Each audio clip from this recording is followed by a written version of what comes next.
I'm a big time fan of Wukong, as you guys know. All right, let's blast off. Let's fucking do it. Having a big muscular ass is one of the most athletic things you can have, actually. Thank you. That's correct. Exactly. Lebanon heats up as the West defends Israeli terror. Kamala X Trump polls tighten. MPA. Mark Robinson might drop out from a race. Woke or not woke game later. TwitchCon tomorrow. Get in now. So my goal, for the record, for those of you who are wondering, my goal is to stream like regular ass streams when I'm at TwitchCon. Okay. So fear not for all the fucking news heads. Like, I'm gonna try to do that too. And oh my god, Mark Robinson is so funny. Post your Instagram fit. Okay, I'll post it now. Chill. If you had pillar stands, you could dunk. Dude, the other thing that I was gonna say, before we do god, okay, I'm gonna do the Hasan Geoguessr as well. Okay. Fuck! Everybody calm down. The debate lords will be on this channel tomorrow. I'm going to do my regular stream. I'm going to try to do my regular stream, maybe a little bit of IRL, and then we're going to do debate lords at like 4:20 or 4 p.m. tomorrow. Okay? I think it's at 4 p.m. God damn it. Kaya is not coming. Kaya's not coming to TwitchCon. Okay? I posted my fit on Instagram. I'm all over the fucking place, dude. Please, let me live. Let me fucking... Will wanted you to see his final progress post at one of Camp Canute. Dude, I saw his, I think I saw like shit on Twitter. I think I saw pieces of this. Dude, he looks so good. It's like, it's kind of fucked up because I've been working my goddamn ass off. Let me blast off. Do we have a blast off meme or not? I'm just going to use the classic if we don't have it. Okay. I'm just going to use the classic jerk off one. Fuck it. That's the one I'm using. So Will and I have a thing that we like to call a body off, right? We've never actually fully secured it. We've never actually fully done it. But oh, what the fuck? I can't even. Yeah, this might be like a task manager problem. I can't even write in the chat. Like, the chat is like, fucking hate Windows 11. I can't even type in the chat because it's under the task manager. Restart Windows Explorer, bro. I feel like it's gonna cook me if I do that. Is it not gonna fucking cook the stream? You know what? Fuck it. I'm gonna do it. Who cares? Where is it? Windows Explorer. Is it on performance? Is that where I go? Processes. It's on apps. It's not showing up. Windows feature. Windows shell experience. Windows Explorer. You said restart it? Okay. I just did. Okay, it worked. God damn it. Fucking worked. You sons of bitches. You were right. Man, stop saying F, dude. It didn't fucking F. Shut up. That's not even funny. That's not even funny, dude. You're not being funny. You're not being funny. You're being unfunny right now. Okay? This shit is not funny to me. This is not funny to me. This shit is real to me, dog. Stop it. Here, we're fucking blasting off first. Okay? We're blasting off. I'm going to do the Hasanabi Geoguessr in a second, and then I'm going to do... Okay, we're going to do Hasanabi Geoguessr, and then I'm going to look at Will's sexy ass body. Okay, wait, what the fuck? Okay. Fake news. There's no fit check on Insta. I did. I posted it. I posted a fit check on Insta. Do hard mode. This is tough. Let's do it. Trust the younger generation. This is tough as fuck because, okay, this is most likely 2019. I got the press vest though. It could be 2020. I got the press vest, so it could be 2020, but like early 2020. Like right in the beginning of COVID 2020. 7K subs. So I think it's I would say it's like February 2020, but I don't know exactly what. I'm gonna say late February 2020. Let's see. Oh, it's before then. Okay, then mid-January 2020. Wait, what? Oh shit. It's actually 2019. Wait, am I going the wrong way? Am I doing it again? Am I fucking it up again? Am I going the wrong way again? Fuck!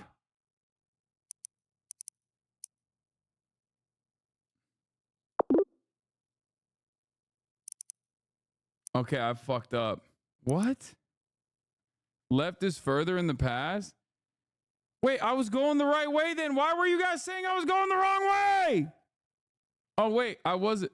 Dude, I hate this. I can't do this. I can't do this. I always, okay, chat, you're figuring out one of my weaknesses, okay? This is legitimately something that is very frustrating. I don't fully understand this. Mid-July 2020, it means it's supposed to be before mid-July 2020. It's supposed to be before April 2020, right?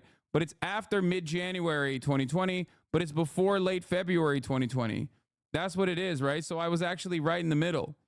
Am I getting the visualization correct or wrong? Okay. So it's supposed to be before late February 2020, but it's after mid-January 2020. So it was in between my first guesses and I just went to fucking the wrong place for no reason. So it's either late January 2020 or early February 2020 or mid-February 2020. Those are the only allowed guesses. Well done, comrade. There we go. If I only understood how fucking arrows worked, I would be able to do it, but I can't. Anyway, let's look at Will Neff being hot now. Make the L's with your hands, big guy. But I know my left and my right. I just don't fully understand the arrows. I can't. It sometimes feels like I have a hole in my brain when it comes to certain things. And I'm sure like dyslexic people or other people with like other kinds of intellectual disabilities probably understand what I'm talking about here. But like when I see the arrow, it is like it's impossible for me to visualize it and contextualize it as time. I think it's because I have like low IQ. I don't know what it is. I know what my left side is and my right side is. That's not a problem. Like some people can't tell time, you know? I don't have an issue with that. But like with the arrows, I literally have, it's weird. I don't know what it is. I don't know how to describe it. It's just my brain is fucked up. I'm stupid. I don't know what, does that make sense? It's one of those few things. It's one of those few things where it's like, ugh, like I try to understand it and I can't. Okay. All right. That's why I would like lose. I would basically lose a logic test easy. Like there's certain things in logic tests that just like my brain cannot rack. I can't understand it. All right. Anyway, ultimately though, what I can understand is at the top of the hour, there's a 3-minute ad break and you should understand that as well. Unless you have subscribed, in which case it doesn't really bother you. It doesn't really matter to you. You will not be seeing the 3-minute ad break. Now, if you want to be a part of this exclusive group of people who don't see the ads at the top of the hour, all you need to do is subscribe for $6. It's 30% off right now for September, or for free with a Twitch Prime by connecting your Amazon Prime account to your Twitch account. You get 1 free Prime subscription a month. Here is the 3-minute ad break now. Moving on. Will Neff did Camp Canute alongside many others. We're just going to watch Will's, I'm just going to watch the Will Neff part of this process. I do want to hype up my boy a little bit. I mean, he already looked really fucking good, but goddamn, he went crazy. Okay, he went crazy mode. I think like the only point I have here is like, how are you wearing fucking anything but 4 inchers, dude? Like your inseam cannot be, because I think he's in between like a 6 and a 7, maybe a 5 here. But if you're rocking anything at this point beyond a 4-inch inseam, you're losing points for no fucking reason. I want to see the quad separation. Okay, I want to see hog. I want to see the quad separation. You need to fucking shorten those seams. At least like maybe roll up the band like 2 ticks, because it's just not. It's, you know, you're hiding your ass for no reason. Overall, though, brothers being modest. Okay, bro, what is this? A church? What the fuck do you mean? Show me some goddamn ass. Okay, show me some hog. Dicks out for the fucking boys. Crazy, by the way, crazy. I would say Will is around like 11% body fat at this point, which is a phenomenal achievement. I mean, he is, but more importantly than 11% body fat, he is a very strong boy. Okay, he has put in a shit ton of work. You can see the striations a little bit, even though like obviously the camera is not great. Less than that? No, it's not less than that. Y'all don't understand how fucking body fat percentage works. That's why everyone is shocked when I tell you I'm like 16 to 18% body fat. Will is probably like around 12 at this point. But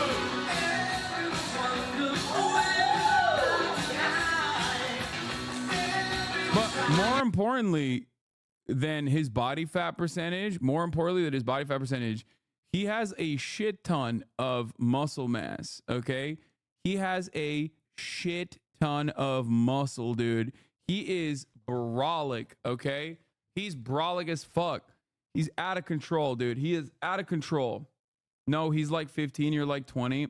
I'm sub 20% body fat. Suck my schmeat, okay? Tiny schmeat. Okay, this is especially impressive. Not only do you see the fatty part, okay, but you even got like the indents coming in.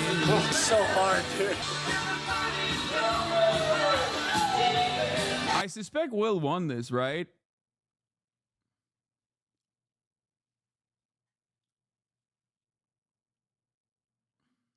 Don't you need a DEXA scan in order to determine it? Yeah, but honestly, look, let me tell you the secret, okay? Here's a little known secret about body fat percentage. Everyone's body retains fat in very different ways, okay? Everyone retains fat in very different ways. Not only that, but also those scales are always inaccurate. The only accurate way to figure out what your true body fat percentage is: water displacement, lean muscle mass, and like literally calipers, okay? So anything outside of that, DEXA scans and whatnot, you'll maybe get close to it, but it doesn't really matter, which is precisely the reason why, for example, there's like the in-body ones, you know, that you can hold on to and it like shocks your fingies a little bit, and then it just like zaps through your entire body from one foot out the other, and then that like tries to calculate your body fat percentage. But those are obviously very easy to manipulate depending on how much water you have in your body at any given moment.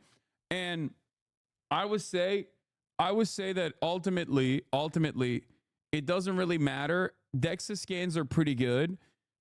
Obviously it doesn't fucking matter regardless, but if you are not going to get, like, if you're going to do an in-body, you might as well just eyeball it. That I would say is the little known secret in the fitness industry, that like you can literally eyeball with probably higher accuracy. If you're like a relatively experienced person, you can eyeball it with a better accuracy than like the fucking in-body can. You talk so much but say so little. What do you mean? Is correct. I talk so much, I say so little, and yet what I say is correct.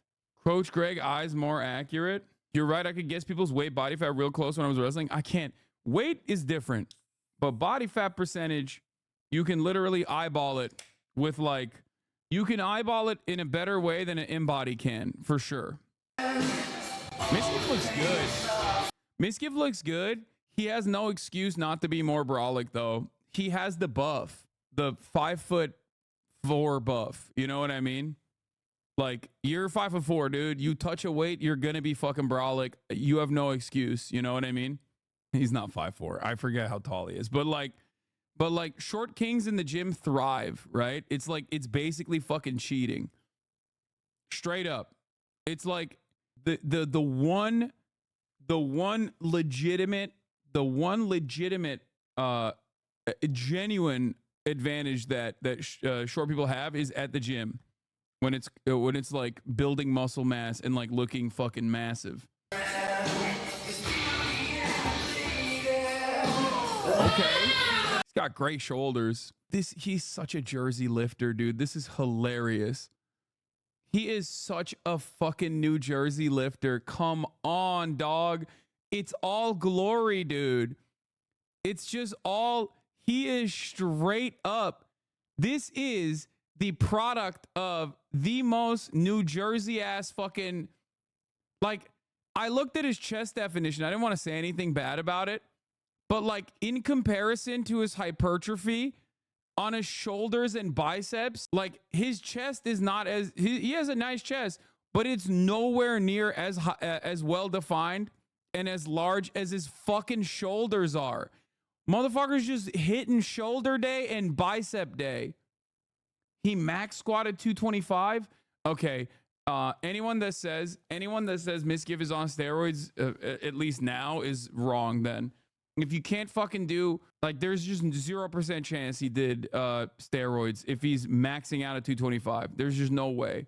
This is boy astrology. No, this is not boy astrology. There's an entire field of science dedicated to this. Okay, it's not fucking boy astrology. Shut up. Like you're insane for considering this astrology. Okay, respect. I can't do that. That's very impressive.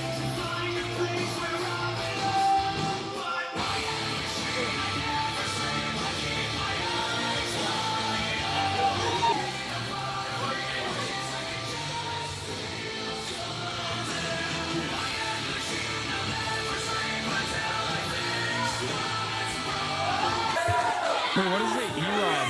Is that like a joke? I don't understand. As a gay man, this is the gayest thing. Is he gonna take the shirt off? I want to see. I saw that S-Fan has lost a lot of weight. Very impressive. His weight loss has been phenomenal. He didn't do Camp Canute. Respect to S-Fan. I mean, he was a big boy, you know. Also, Lakari, that's kind of wild. He is also in pretty decent shape as well. A lot of this is shocking. Sear looks pretty good.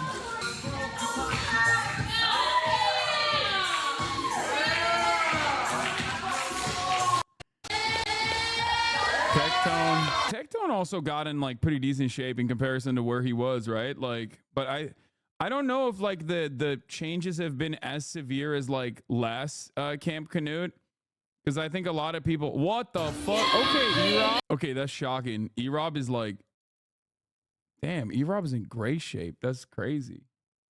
I did not. Yeah, I didn't realize it was like that. Anyway, if only there was a machine to work out Tectone's personality. Jimmy lost 15 pounds in the 30 days. Is this why you won't debate him? Yeah, I didn't know it was like that. I didn't know he had it like that. All I'm going to say is, can they do this? Can they? Okay, first of all, now that we're looking at, shirtless dudes, I'm just going to show myself shirtless a little bit in action. I'm not even flexing right here. I'm just fucking playing ball, Sorry, go ahead.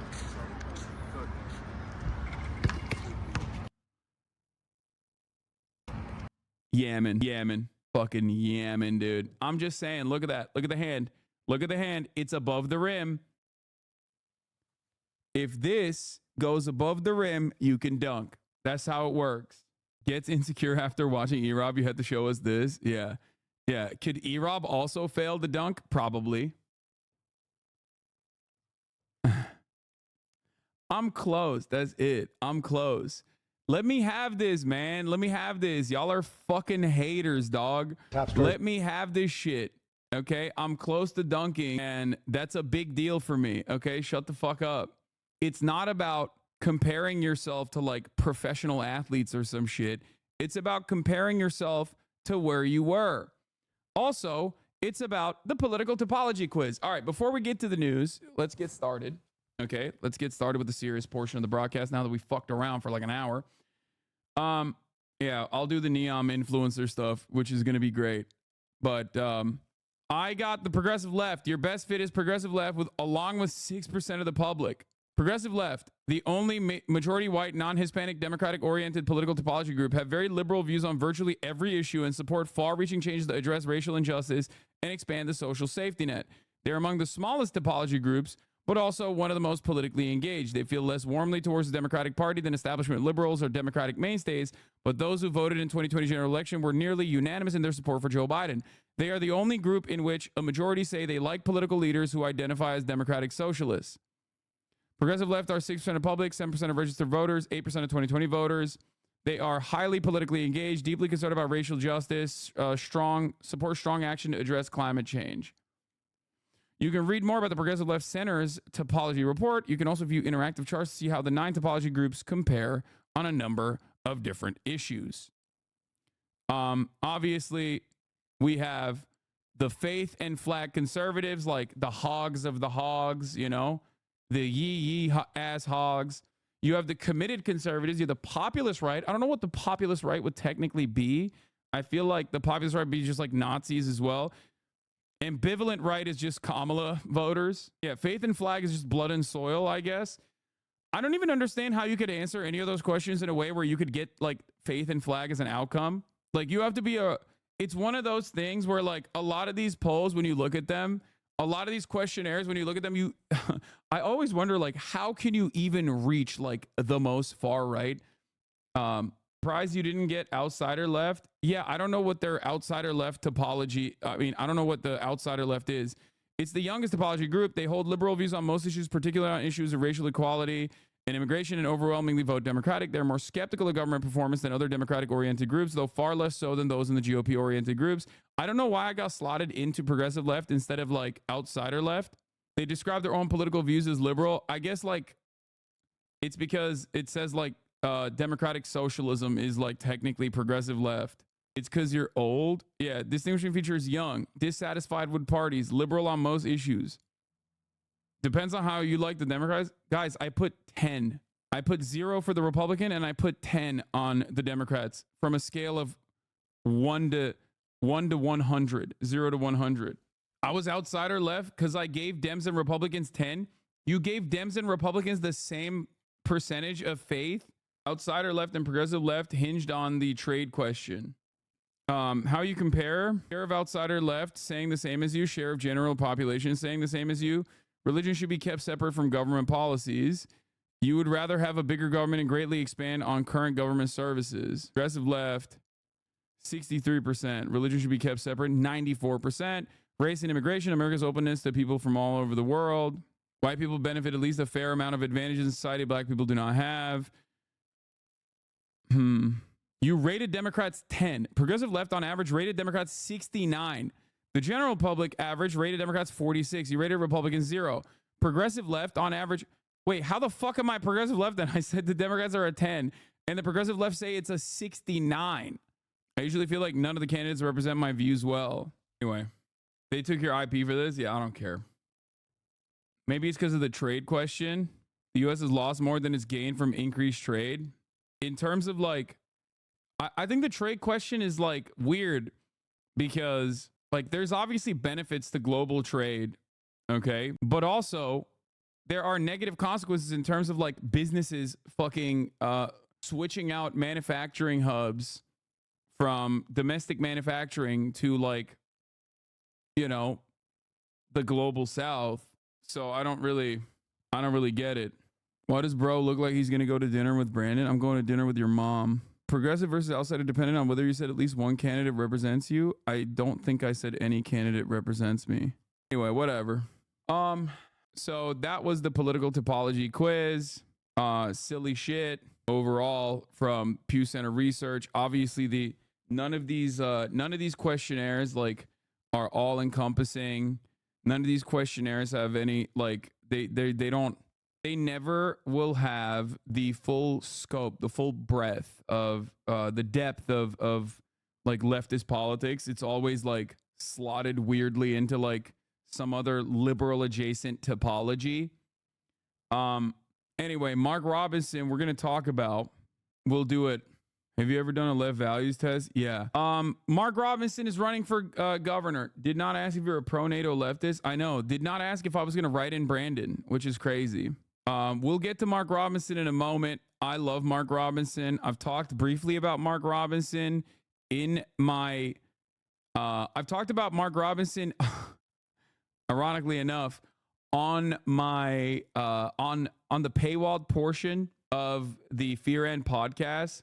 When I was talking to Austin, there's a lot of stuff. It's a target rich environment. Mark Robinson is a fucking weirdo and a total freak. I've talked about it on the stream as well, obviously. And he's definitely going to lose the North Carolina gubernatorial race that he's running on right now. And he might even have issues He might even cause problems for Donald Trump because he's so like nuclear grade enriched uranium toxic. Okay. It's really fucking bad. Haven't really used Reddit for like a year. Thought your criticisms were a little harsh. Went there the other day and made a comment on Our World News denouncing terrorism after the pager attacks and was banned for it. Mods followed up and confirmed they support terrorism. Weird place. Yeah. No, Reddit is the Hasbara factory. Okay?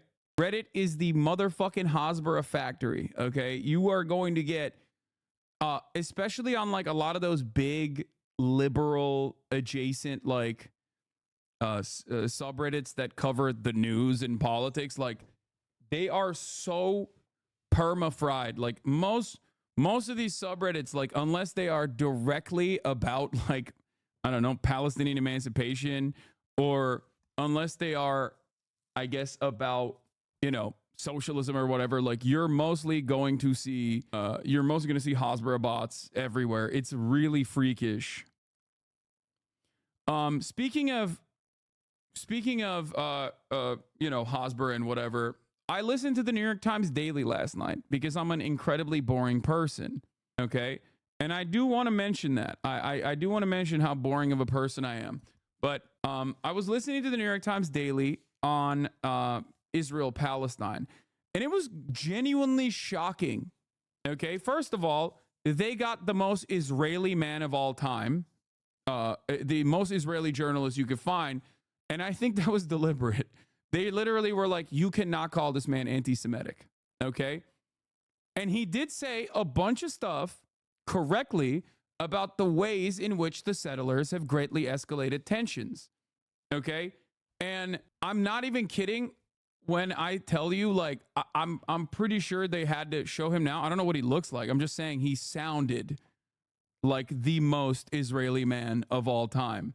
And as a fellow daily listener to Political Autism, it was actually shockingly good. Okay? It was actually shockingly good. I will say that. Now, there were, of course, issues that I had.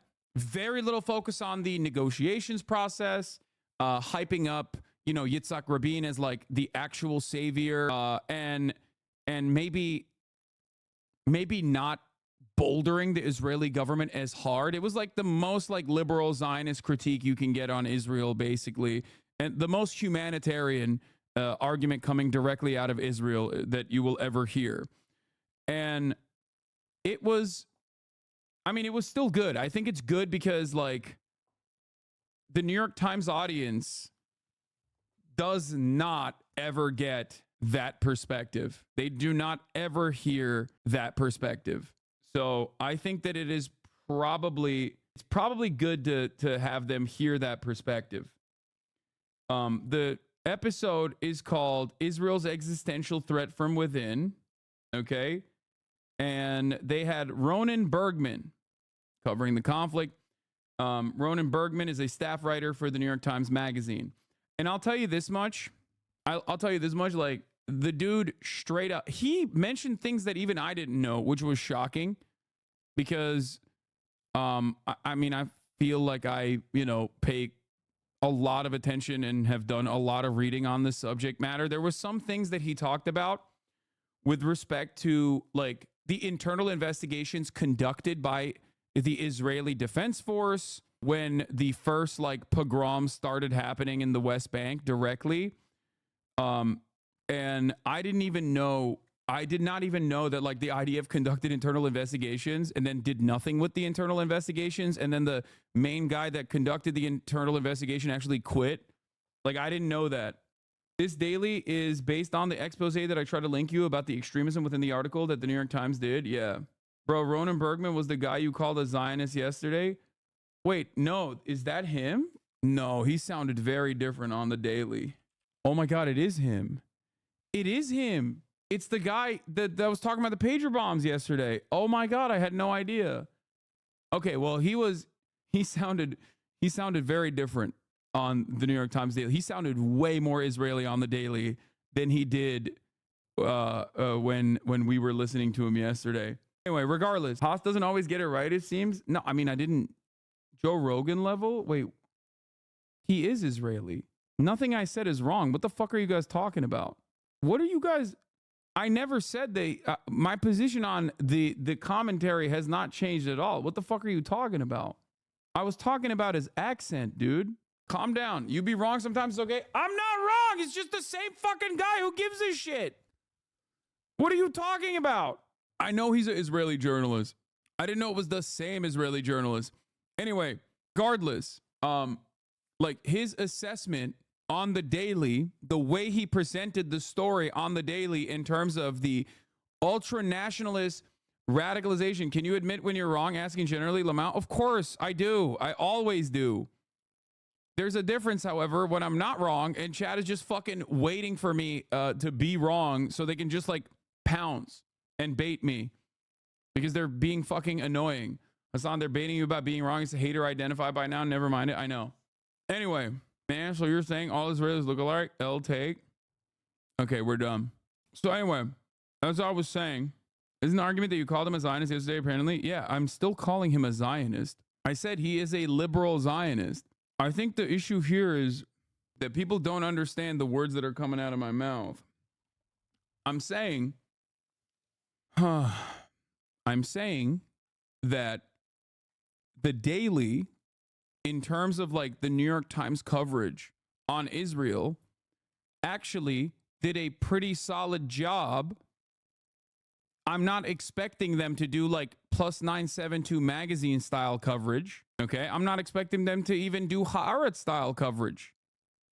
I'm simply shocked because they often, the New York Times, oftentimes outflanks even Israeli publications that are not only not anti-Zionist, but sometimes they outflank Israeli publications that are themselves Zionist publications. So, judging by that metric, it is actually shocking how this journalist was placing the blame on all things Israel-Palestine, specifically on the settlers and the rise of the ultra-nationalist right. Some of the notes that I had on it, however, in terms of criticism, was when he called the Baruch Goldstein an activist. He said he was a far-right activist instead of calling him a terrorist, okay? By outflank, you mean like analysis that's correct? No, outflank is in like even more hardline right-wing in their commentary. Yes. Baruch Goldstein, he doesn't even like the guy. I'm just simply saying, like, I think you choose those words very carefully. When you talk about a guy like Baruch Goldstein and you call him a far-right activist after openly admitting, like, what he did. He called him a mass murderer. He said all of it. But, like, there was a couple instances where I was like, okay, like, he's, you know, you should just call him a terrorist. The Israeli government did. Or Itamar Ben-Gvir or Bezalel Smotrich. He openly talked about Bezalel Smotrich's alleged attempted assassination involvement. He talked about Itamar, open calls for assassinating Yitzhak Rabin. So, like, he did a lot of that. And I think it's good for people who watch the New York Times and listen to the New York Times daily, who read the New York Times, to hear that side, because they never get that. Okay, that's it. The New York Times consistently washes the Israeli crimes, while local Israeli liberal leftist newspapers are far more closely accurately use the language. Yes.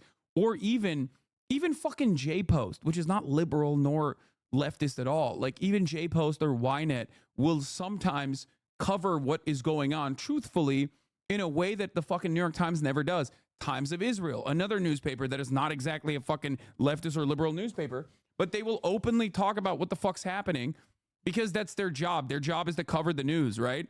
That's what I mean when I say the New York Times will sometimes outflank outlets like Ynet and whitewash what Israel is doing in a way that Ynet doesn't. Why doesn't Ynet whitewash some of the crimes of Israel? Because they don't have to, because they're serving an Israeli audience. So they feel no need to whitewash certain things that Israel does. But New York Times is serving a Western audience, an American audience. So they feel the need to oftentimes cover stories in a way that is like incomprehensible. It makes me lose my fucking mind.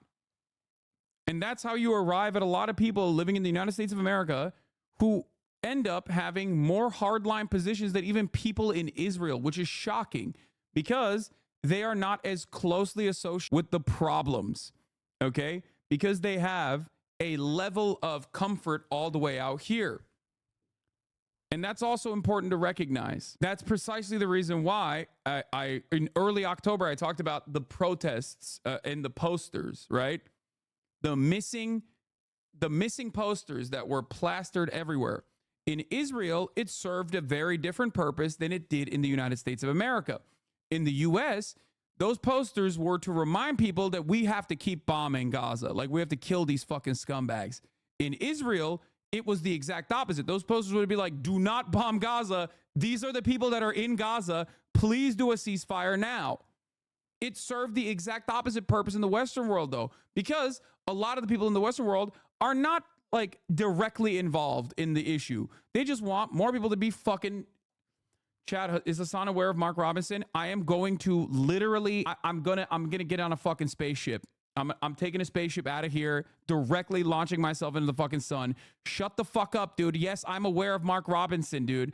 I'm Brian Kill Me. I'm Brian Kill Myself. I'm Brian Kill Me. Shut the fuck up. I know, dude. Of course I'm going to talk about Brian. Of course I'm going to talk about Mark Robinson. Shut up. Fuck. Everyone is spamming it. Non-fucking stop. Mark Robinson is literally in the fucking title. It's in the title. First, we're going to start with Lebanon. Second wave of explosions struck Lebanon. Walkie-talkies were exploded yesterday. We're going to cover it a little bit again. And we're, of course, going to cover the way that the Western media is looking at the story and hyping it up. This is an act of terror, okay? Definitionally, it is a war crime. It is also an act of terror. The purpose of this, regardless of the purpose of this being like, oh, taking out like Hezbollah commanders or whatever the fuck the way that Israel is presenting it, it does not matter. The methods are completely unacceptable, and blowing up, like booby trapping civilian telecommunications devices that fucking doctors and nurses use is completely unacceptable. Trying to assassinate people who are not only not only declared enemy combatants, but are not in the process of war, and also simultaneously living amongst civilians, and also simultaneously like MPs, like members of the fucking parliament, because Hezbollah is not only a militant group, but also has active seats in the Lebanese parliament, killing all of these people that are a part of like daily life, especially in southern Lebanon, that work on civil affairs, is insane. Okay, it is an act of terror, which is why I always reiterate, repeat the point. If Hezbollah did this to members of the Knesset and Israeli occupying force members, okay, who are not in Gaza, who are not in the fucking West Bank, who are not operating in a military capacity, who are simply at home, who are simply at their fucking markets, at their grocery stores, okay, who are tucking their kids in. If Hezbollah somehow was able to like secure the telecommunications devices and like explode them in a similar manner, the entire world would consider it an act of terror that is unconscionable and completely unjustifiable. Okay? That's it. And every single person that wants to defend Israel also recognizes that reality as well. Now, of course, there is no role reversal. There is no way that the role reversal could happen, because you have to be a massively powerful country backed by the most powerful country on the planet to be able to intercept logistics such as this one. So Israel, knowing full well that Hezbollah would never be able to return the favor, can operate it with the false moral notion that like they had to do this and there was no other way to go about it. And for those of you who ask, what can you do? What could be done in this situation? Like, do you not want to fight against Hezbollah? Like, they're bombing northern Israel. Like, what do you mean? The answer is simple. And it's the exact same for the Nasrallah movement, the Houthis as well. Okay? Stop the genocide. That's it. Stop the fucking genocide. It's crazy. Secure and facilitate a ceasefire and hostage deal. Stop the fucking genocide and start doing diplomacy. But of course, that is not allowed. That is not even a consideration. Israeli drones are doing, an Israeli drone with loudspeakers are circulating over the Nabatea area in South Lebanon and broadcasting in Arabic. Sayed Hassan Nasrallah wishes you more destruction and displacement. Chris Cuomo and many others are saying dumb shit. Why don't you mention that pages were on members of a terrorist organization that is committed to destroying Israel? Would you have been defending Al-Qaeda when America was lighting them up in Iraq? What did a 9-year-old girl who was killed do to deserve that, Chris? Insinuating that anyone who questions how operations unfold, including civilian casualties, is siding with the terrorists, is a deeply ugly rearing of our past. Would you cheerlead going back into Afghanistan? For the record, yes, Chris Cuomo would cheerlead going back into Afghanistan. That is precisely what he's doing here. Where's proof of a 9-year-old dying? What? Dog, there was a fucking funeral. What are you talking about? Do you think they're just like faking it? Do you think Lebanon is not like a normal... Dude, this is right here. This is just straightforward. Like, Arabs are just incapable of ever being real victims and humans. I didn't see it, bro. I mean, there you go. A 9-year-old girl killed in pager attack is mourned in Lebanon. Fatima Abdullah was a 4th grader. There is a harrowing accounting of how she was assassinated by the state of Israel. Pager starts beeping. She picks it up. It's in the kitchen.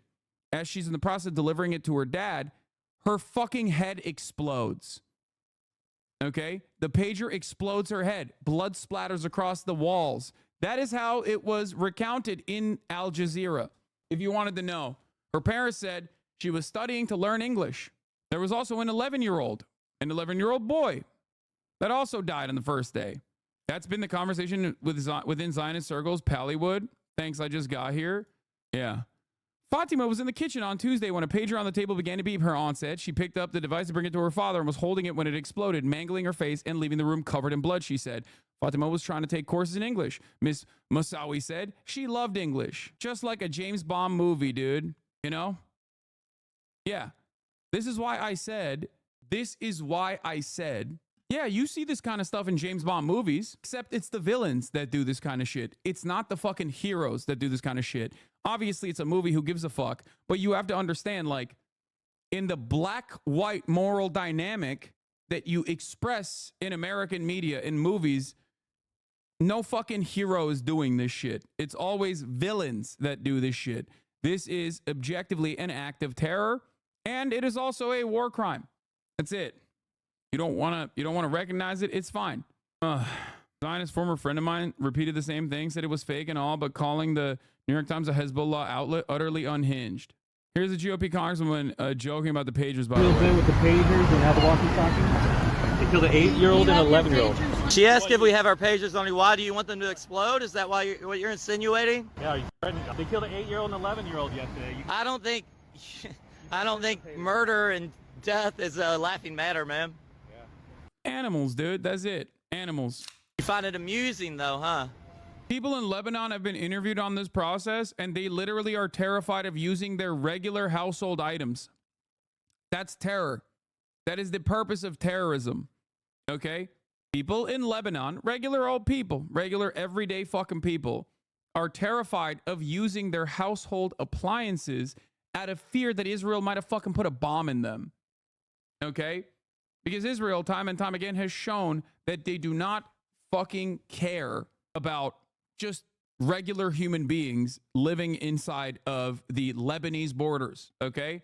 Which is crazy because, like, half of the people, like, out of the people that died, they try to make this seem as though this is like a masterful gambit, a successful strike against Hezbollah, not recognizing that they fucking blew up a shit ton of civilians, both members of the parliament, and also even like fucking 2 of the people that died were like healthcare people, because you have 2 children, 2 medical professionals. You have no way of ensuring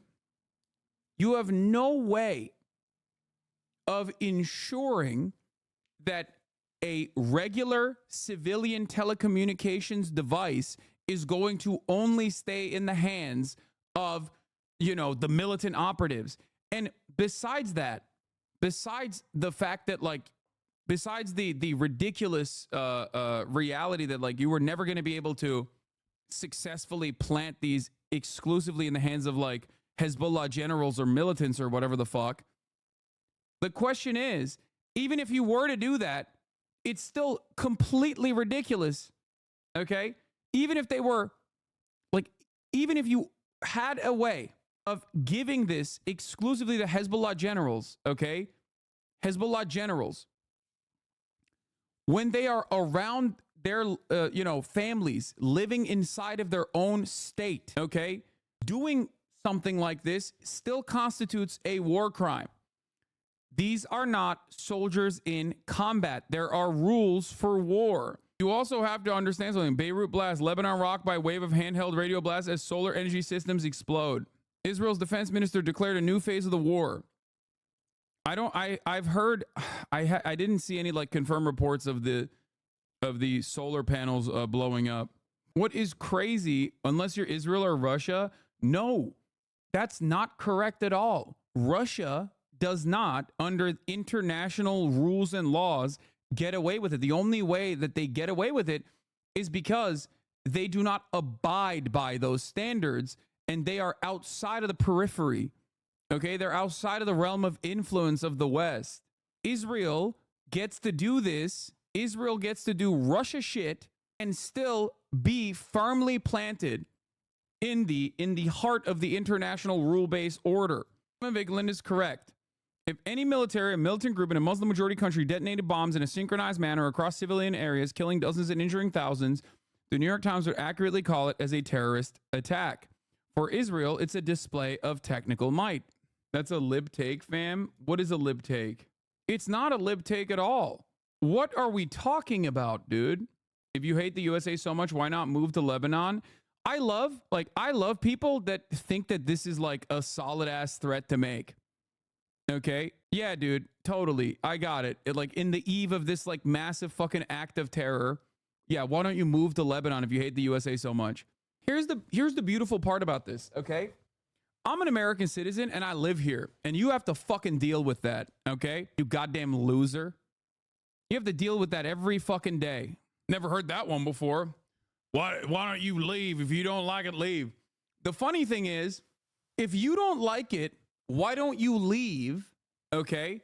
Was almost exclusive to the Steven Crowders of the world. But nowadays, with where the Democratic Party is, I can't even tell if that guy is just a fucking right-wing hog. You know? I can't tell if that's a right-winger or a liberal. That's how much the attitude is shifted nowadays. I like to call these guys gay Steven Crowder, even though Steven Crowder is gay himself. Okay? They're doing the same shit that Steven Crowder does, just gay. Average liberal, I'm a liberal. Yep, there you go. Gay Steven Crowder. Like, what do you mean? If you don't like it, leave? You're supposed to be a liberal, you fucking idiot. Where does that not like ring any alarm bells in your mind that you, Ben Shapiro, and Steven Crowder are saying the same shit? Does that not even come across as like remotely odd to you? Does that not seemingly go against your worldview, your values? What the fuck are we doing here? What is the difference between you and a Republican? Like, boy, I'm a conservative. Okay, dude, whatever. Yeah, UN human rights expert today condemned the malicious manipulation of thousands of electronic pagers and radios to explode simultaneously across Lebanon and Syria as terrifying violations of international law, because that's precisely what it is. But you have all outlets in the Western world refusing to reckon with that reality and covering it as like an incredible achievement. This is actively making the Americans who read these papers dumber and more violent. Okay? You are manufacturing consent to make Americans more aggro on this stuff. You are normalizing these kinds of actions, okay? You must not. If you live in the Western world and if you truly have, any semblance of morality, you cannot look at this and go, this is a fucking solid ass thing that Israel did. They done pulled this off again. Anyway, here's what Hasan Nasrallah said today. Facts. We were targeted by the Israeli enemy. Thousands of pager devices were targeted and remotely detonated simultaneously by the Israeli Zionist enemy.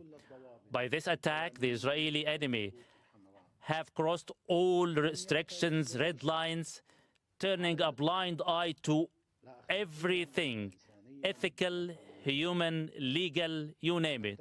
The attacks took place and some of the devices detonated in hospitals simply because the pager is carried by the medical staff, pharmacies, marketplaces, commercial shops, and even residential homes, private vehicles, public roads, where thousands. I do want to mention once again that like this is a totally separate country. This isn't Gaza. These are not Palestinians. These are civilians in a totally separate country that happens to neighbor Israel. Okay. Now, that greatly expands in the eyes of the Israeli government. That greatly expands like the permission base that they have when America doesn't say anything about it and basically fucking supports it and continues giving weapons to Israel after Israel does this in direct contravention with international humanitarian law. Basically, this opens up an entirely new realm of possibilities for Israel where they're like, oh, I guess I could do this to whoever the fuck I want to, right? I guess I could do this to whoever I want. That's number one. Number two, just a somber reminder that Benjamin Netanyahu also called American college students protesting Israel's apartheid and genocide terrorists as well. Just saying. Just think about that. So they consider, they consider valid targets all around the world. All right? All around the fucking world. Of civilians, including women and children, are present. If the Israeli enemy are willing to target Hezbollah fighters, yet they targeted and attacked the civilian population.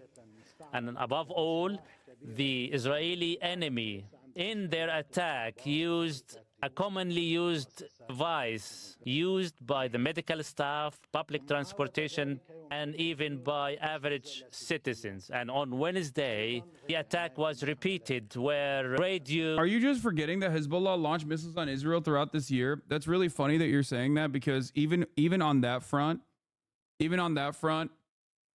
once again, the amount of missiles that Hezbollah has launched into Israel is nothing in comparison to the amount of missiles that Israel has launched into Lebanon.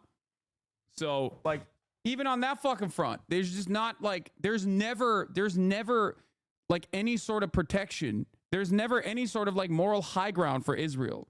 Okay? Israel has launched 80 times more missiles in the fucking Lebanon than Hezbollah has launched into Israel. That's number one. Number two, saying Israel targeted civilians is categorically false. They created a shelf company specifically targeted the draw in Hezbollah. No, they did target civilians because Hezbollah has civilians in it. Just because you don't fucking understand that reality does not change that reality, okay? Hezbollah is a political party in Lebanon with parliament seats. They also blew up fucking diplomats. They blew up fucking people who literally are members of the parliament and their children. And not only that, but also beyond that, they blew it up in civilian territory. These are not people who were actively in combat. Okay? These were not people actively in combat. You cannot explode people in civilian territory on foreign soil, people that are surrounded by other civilians. Okay? Even if someone is marked as an enemy combatant, okay? Even if someone is a military general or a military commander or a soldier, okay? It would be akin to killing members of the Israeli Knesset, okay? It would be akin to killing members of the Israeli Knesset around their family members and killing their family members as well. That's why the role reversal in the situation, the hypothetical of the situation is important to reckon with, okay? I don't know what the Israeli Knesset is. I'm just running a 3-minute ad break at the top of the hour. I'm just here. There's a 3-minute ad break coming for you. Okay. Just worry about that and how you're going to avoid it by subscribing for $6 or for free with the Twitch Prime. Here's a 3-minute ad break now. This is how consent is manufactured. People don't know that Hezbollah has political operatives that are that simply only work on civil governance and civil affairs. People also think automatically brown terrorism deserved it. People also don't even fucking know basic facts about even Israeli politics in terms of like what the Knesset is. The Israeli Knesset is the Israeli parliament. I come here to learn about stuff like this because I have no one in my life that talks about it. I know. That's why I'm here to explain it to you. Chatter, I'm telling you right now. Okay? There's a difference between like coming in here to learn and then coming in here with a very specific type of energy that is defending the Israeli actions yesterday, especially as I'm like talking about international human rights being violated in this circumstance, doing a litany of war crimes and doing things that would be absolutely considered acts of terror if the roles were reversed. So I'm describing it to you. Israeli Knesset is the Israeli parliament. Many members of the Israeli Knesset, considering that like Israel has a national draft, right? Everyone has to serve. They have forcible conscription. Many people are former or active current IDF operatives, okay? The Israeli Defense Force is the military force of Israel. We call it the Israeli Occupying Force, but the official name is the Israeli Defense Force. If Hezbollah were to intercept communications, like civilian communications that Israel uses in their civilian processes, right? Pagers, phones, walkie-talkies, things that EMTs, for example, use, things that doctors use, things that nurses use, right? If Hezbollah was able to infiltrate the logistics, set up a shell company, and sell a bunch of bombs strapped to these phones, and then blew up these phones, okay? Blew up these phones, blew up these pagers, blew up these walkie-talkies when Israelis were just like living their regular old lives in the middle of Tel Aviv in crowded marketplaces, you would call it terrorism. Exactly. But unfortunately, you've been primed because of the articles that you've read in Western media to not see it as an act of terror when Israel's doing that to Lebanon. Okay? You get what I'm saying? I'm glad that you understand it. Thank you for your charitability. I totally agree with all your point, but if someone were to say, what if Ukraine used this to successfully kill Putin? Would that not be celebrated as well? How do I respond to people saying such things? I mean, Putin is infinitely closer to Benjamin Netanyahu in this process, so I think it's a ridiculous fucking argument to make regardless. Also, this is not what Israel did. Israel didn't kill Putin, okay? Israel didn't kill even the Putin equivalent.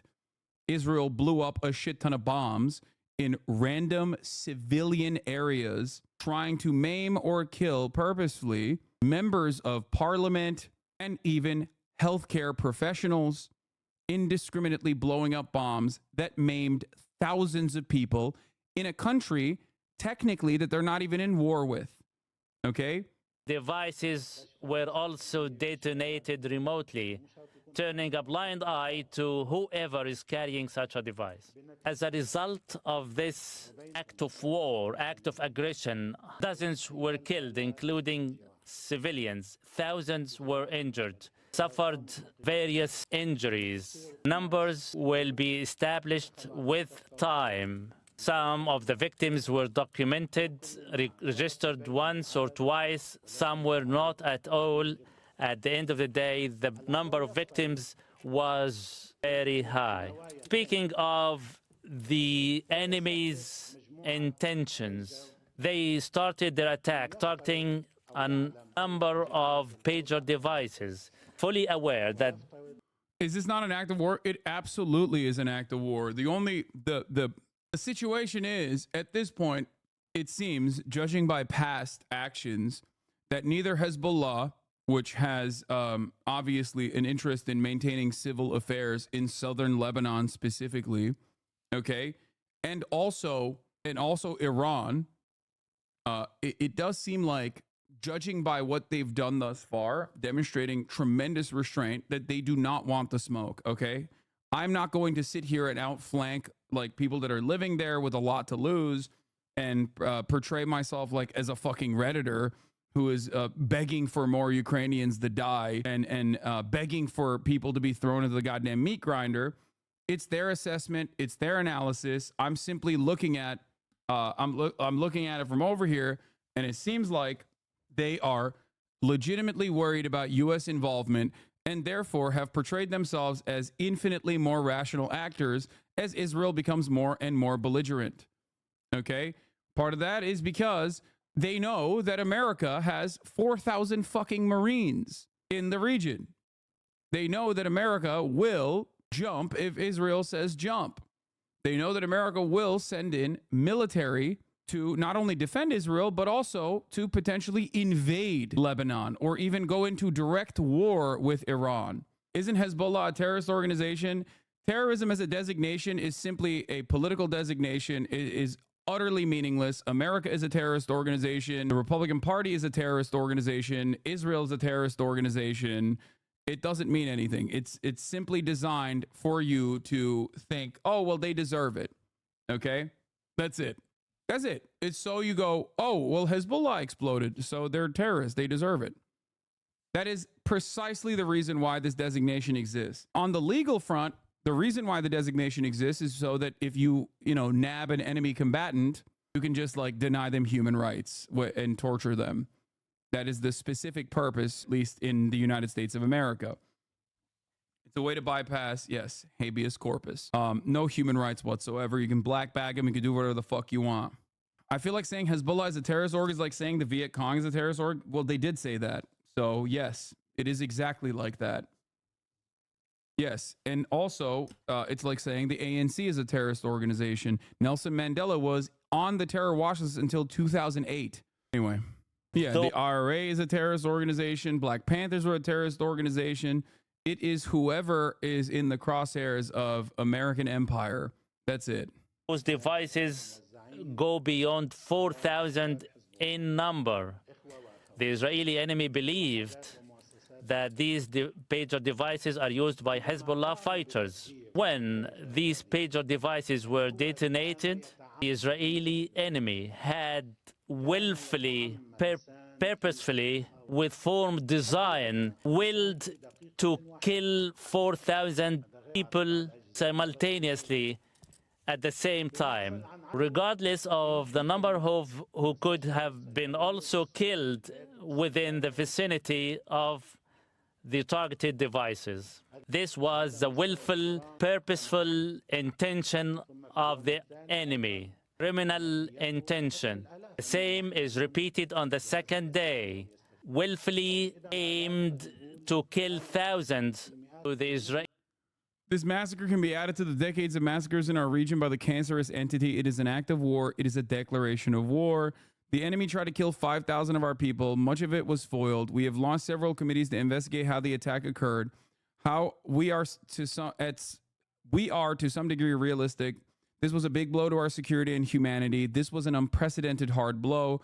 Nasrallah lays out what he sees as an objective of Israel's attacks: to separate the two fronts of the war and to bring Hezbollah to surrender.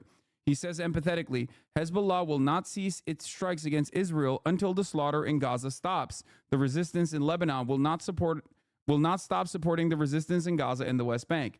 That was the ultimate purpose of Israel.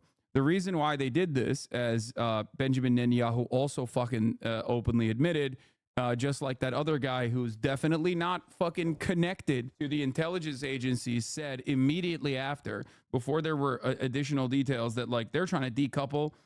They are trying to decouple Hezbollah from Gaza, right?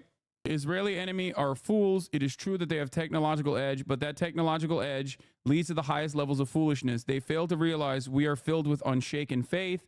Nasrallah directly addresses Netanyahu and Gallant. You will not be able to make your illegal Israeli settlers return to their colonies in the north. I reiterate, the only way is by stopping the aggression in Gaza and the West Bank, not escalation, not all-out war. Other underlying objectives in Israel's pager attacks were to undermine our systems, our infrastructure, and cause us to fall to our knees, to sow doubt among the rank and file. He says Israel failed in this goal, as those injured are more resolved to return to the battlefield and resume their duties. Nasrallah, Israel's objective was to undermine and destroy the infrastructure. Israel also believes these devices were carried by senior Hezbollah leaders. This is not a fact on the ground. I assure you, none of our infrastructure has been touched. I assure you, none of our infrastructure has not been touched. I assure you, our infrastructure is robust, mighty, integrated, coherent, and cannot be shaken by any such attack. Nasrallah challenges Israel's idea of creating security for itself by pushing Hezbollah out of Lebanon's south. We will continue to target Israel's north. The security buffer zone will turn into a trap, an inferno for your army. If you have doubts, go ahead and try. Basically saying, you know, go ahead, come invade Lebanon and see what happens. I mean, history has shown what has happened. They did do this before, and it didn't produce positive results for Israel at all. So it's understandable that he is reiterating this position. Like I've said before, I don't see a way out of this unless America intervenes and stops Israel. AP Qasim Qasir, a Lebanese analyst close to Hezbollah, said the detonating devices actually struck mostly civilian workers within the group and non-military security officials, which has allowed it to contain the impacts of its war effort. Analysts say the attacks were not a crippling blow. Nasrallah acknowledged that they were a severe blow, but vowed would emerge stronger than before. Hezbollah continued to launch rockets over the border Wednesday and Thursday, including one that killed 2 Israeli soldiers. Israel also, this is, for the record, Israel routinely does this, okay? They did this in Gaza. They'll go, oh, we've overtaken Khan Yunis. Oh, we've overtaken this area. We've overtaken that area. We have completely successfully dismantled Hamas in North Gaza. And then what happens? A week later, an entire fucking battalion gets murked, okay? So you didn't do that. So you just lied. All you did was reduce North Gaza into rubble and kill a shit ton of civilians. You didn't even fucking touch Hamas. And they're doing this exact same thing now in Lebanon. They have one fucking speed, dude. They have one speed. They have one move.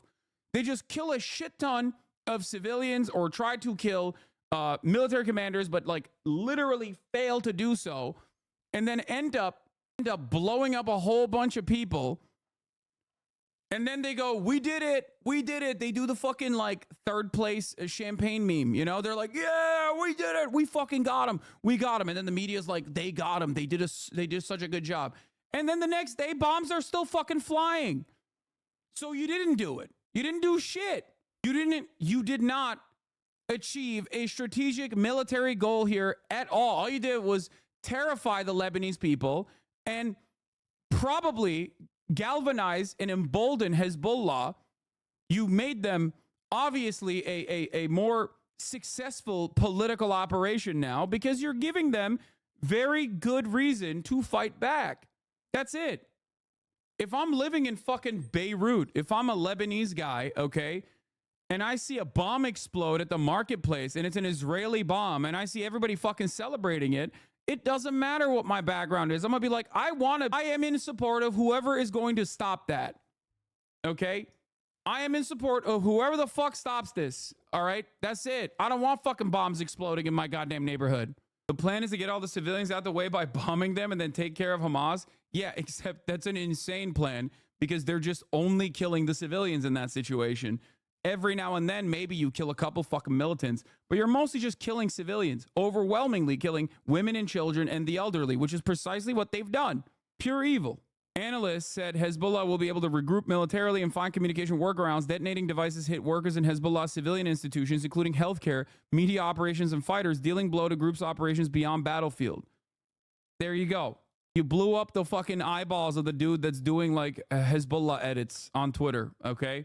That's who you did. That's who you fucking blew up. Good job. Now you still have missiles being lobbed into northern Israel. What happened? It didn't stop. If that was the goal, it didn't stop. Good job, dude. You killed a nurse. Like, congratulations. Even Lebanese people who do not support Hezbollah as a political party support them as a resistance movement? Of course. Here. Down some of the basics again on the exploding pages. I mean, is it still your position that you are not saying publicly who you believe carried out these attacks? I don't have any comment on it at all. And is there any reason that you wouldn't say what your assessment is of who carried these out? I just don't have any comment on it at all. Okay. A few days ago, you said the US was not aware of this incident in advance. Is that statement still accurate? The statement I made on 2 days ago was absolutely accurate. That you didn't know about the incident in advance? Correct. Okay, because I mean, there has been some reporting that there was a call from the Israelis to say that something was going to happen in Lebanon on Tuesday. Do you have any comment on that report? The statement I made on Tuesday was 100% accurate. Okay, and just to follow up on the point about targeting and international humanitarian law, I mean, presumably the State Department is aware of the amended Protocol 2 of the certain conventional weapons, which prohibits the use of booby traps or other devices in the form of harmless portable objects. Is that something you're taking into account when you're assessing and gathering information on this? So we take into account all of the relevant provisions of international humanitarian law when it assesses, when we assess incidents of this type and other incidents throughout this conflict. I don't pronounce judgment on those from this podium, but those are the types of things that we look at. Yes, absolutely. And given, I mean, just to reiterate the point, I mean, thousands of explosions, 2 children killed. You know, we've seen explosions in public places, in grocery stores, on the streets, healthcare workers among casualties. I mean, does that feel to you like a targeted attack that falls within the remit of international humanitarian? So I'm not going to talk about feelings here. We deal in factual assessments of law. Those are the type of assessments that we conduct over time, where we gather information and make those assessments. So Israel broke international law? Oh, absolutely. Yes. Numerous. Attacking those declared enemy combatants when they're not in combat is a violation of international humanitarian law. Attacking people using booby-trapped communications devices that civilians use are a violation of international humanitarian law. Okay? They violated numerous international laws in an effort to do this, and they have done that nonstop, and seemingly they will never stop. Here is the UN staff, including 8 OHCHR colleagues detained in Yemen. Wait, what the fuck? Oh, that's just an additional update. Never mind. I was like, exploding pagers and radios, a terrifying violation of international law, says UN experts from Geneva. UN human rights experts today condemned the malicious manipulation of thousands of electronic pagers and radios to explode simultaneously across Lebanon and Syria as terrifying violations of international law. The attacks reportedly killed at least 32 people and maimed or injured 3,250, including 200 critically. Among the dead are a boy and a girl, as well as medical personnel. Around 500 people suffered severe eye injuries, including a diplomat.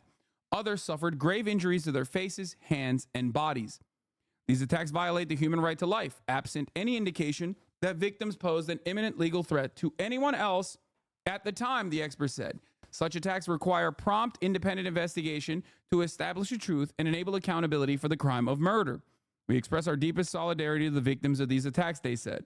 The pagers and radios were reportedly distributed mainly among people allegedly associated with the Hezbollah movement, which includes civilian and military personnel. Now, remember, when you go to like other liberal outlets, when you go to CNN, when you go to fucking New York Times, or you go to other like liberal commentators that are celebrating these attacks and calling me a fucking terrorist and like fantasizing about me dying in Lebanon because I'm closely associated with Hezbollah or whatever, remember that they're not being serious about this kind of thing at all, okay?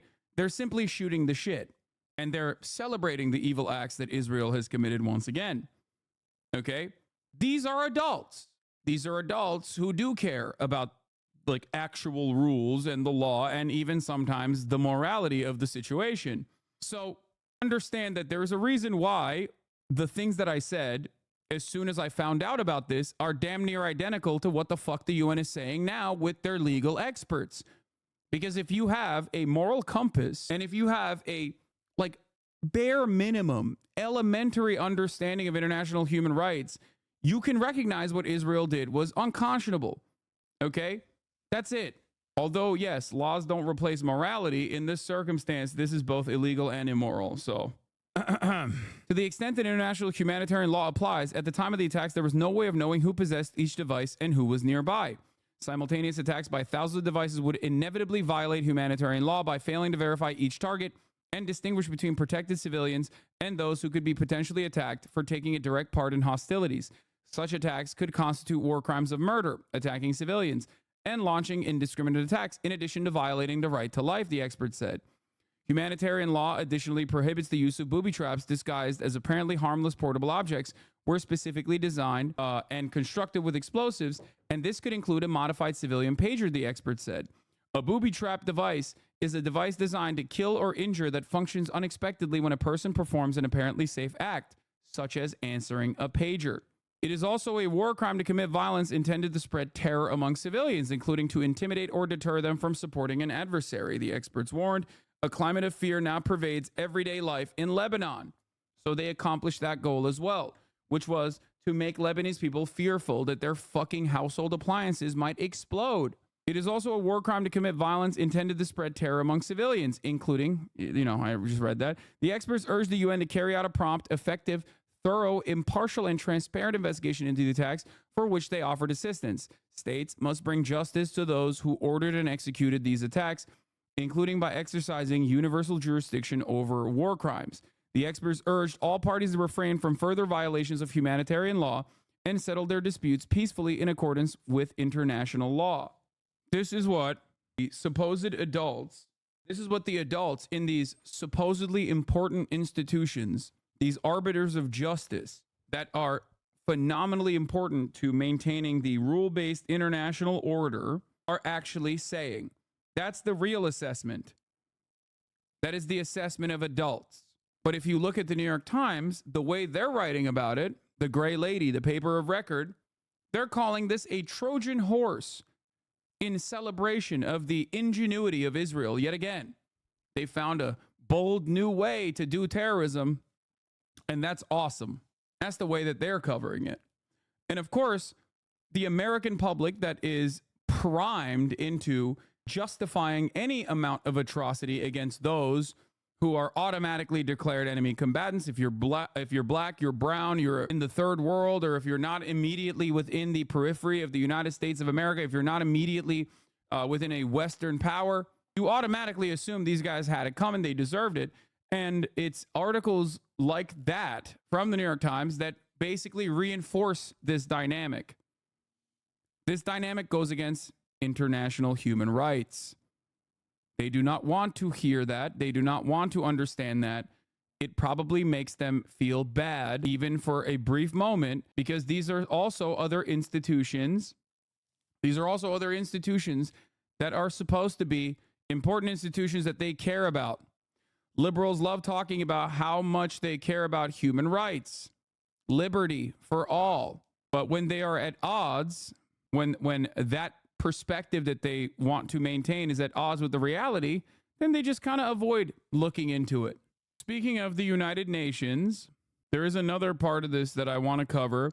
By the way, report a wave of attacks on 70 targets in 20 minutes in southern Lebanon. That's what's going on, and I will be covering Mark Robinson in a brief moment. Here's what Israel's been doing. After intensive Israeli airstrikes in southern Lebanon, the IDF publishes a list of guidelines for civilians in several communities and cities in northern Israel. The guidelines apply to civilians in the Merom HaGalil Regional Council. The IDF calls on civilians in those areas to reduce movement outside of homes, avoid large gatherings, guard the entrances to the community, and remain close to bomb shelters. The guidelines are until further notice, the IDF says. Fire belts in southern Lebanon. Israel's going hard. Israel's going hard, blowing up southern Lebanon right now, and they're gearing up for any sort of retaliation in northern Israel. Okay? Yes, I know the uncommitted movement did not endorse Kamala Harris, and it is absolutely correct of them to do so. We'll get to that in a second. Let's talk about welcome this. To today's Verified Live. The Hezbollah leader Hassan Nasrallah has given his first public response to 2 days of attacks in Lebanon using sabotage communication devices. He described the attacks as an unprecedented blow to the Iran-backed militant group, but vowed to continue to fight Israel. The number of people killed by exploding pagers and walkie-talkies has risen to 37, with over 3,000 people wounded.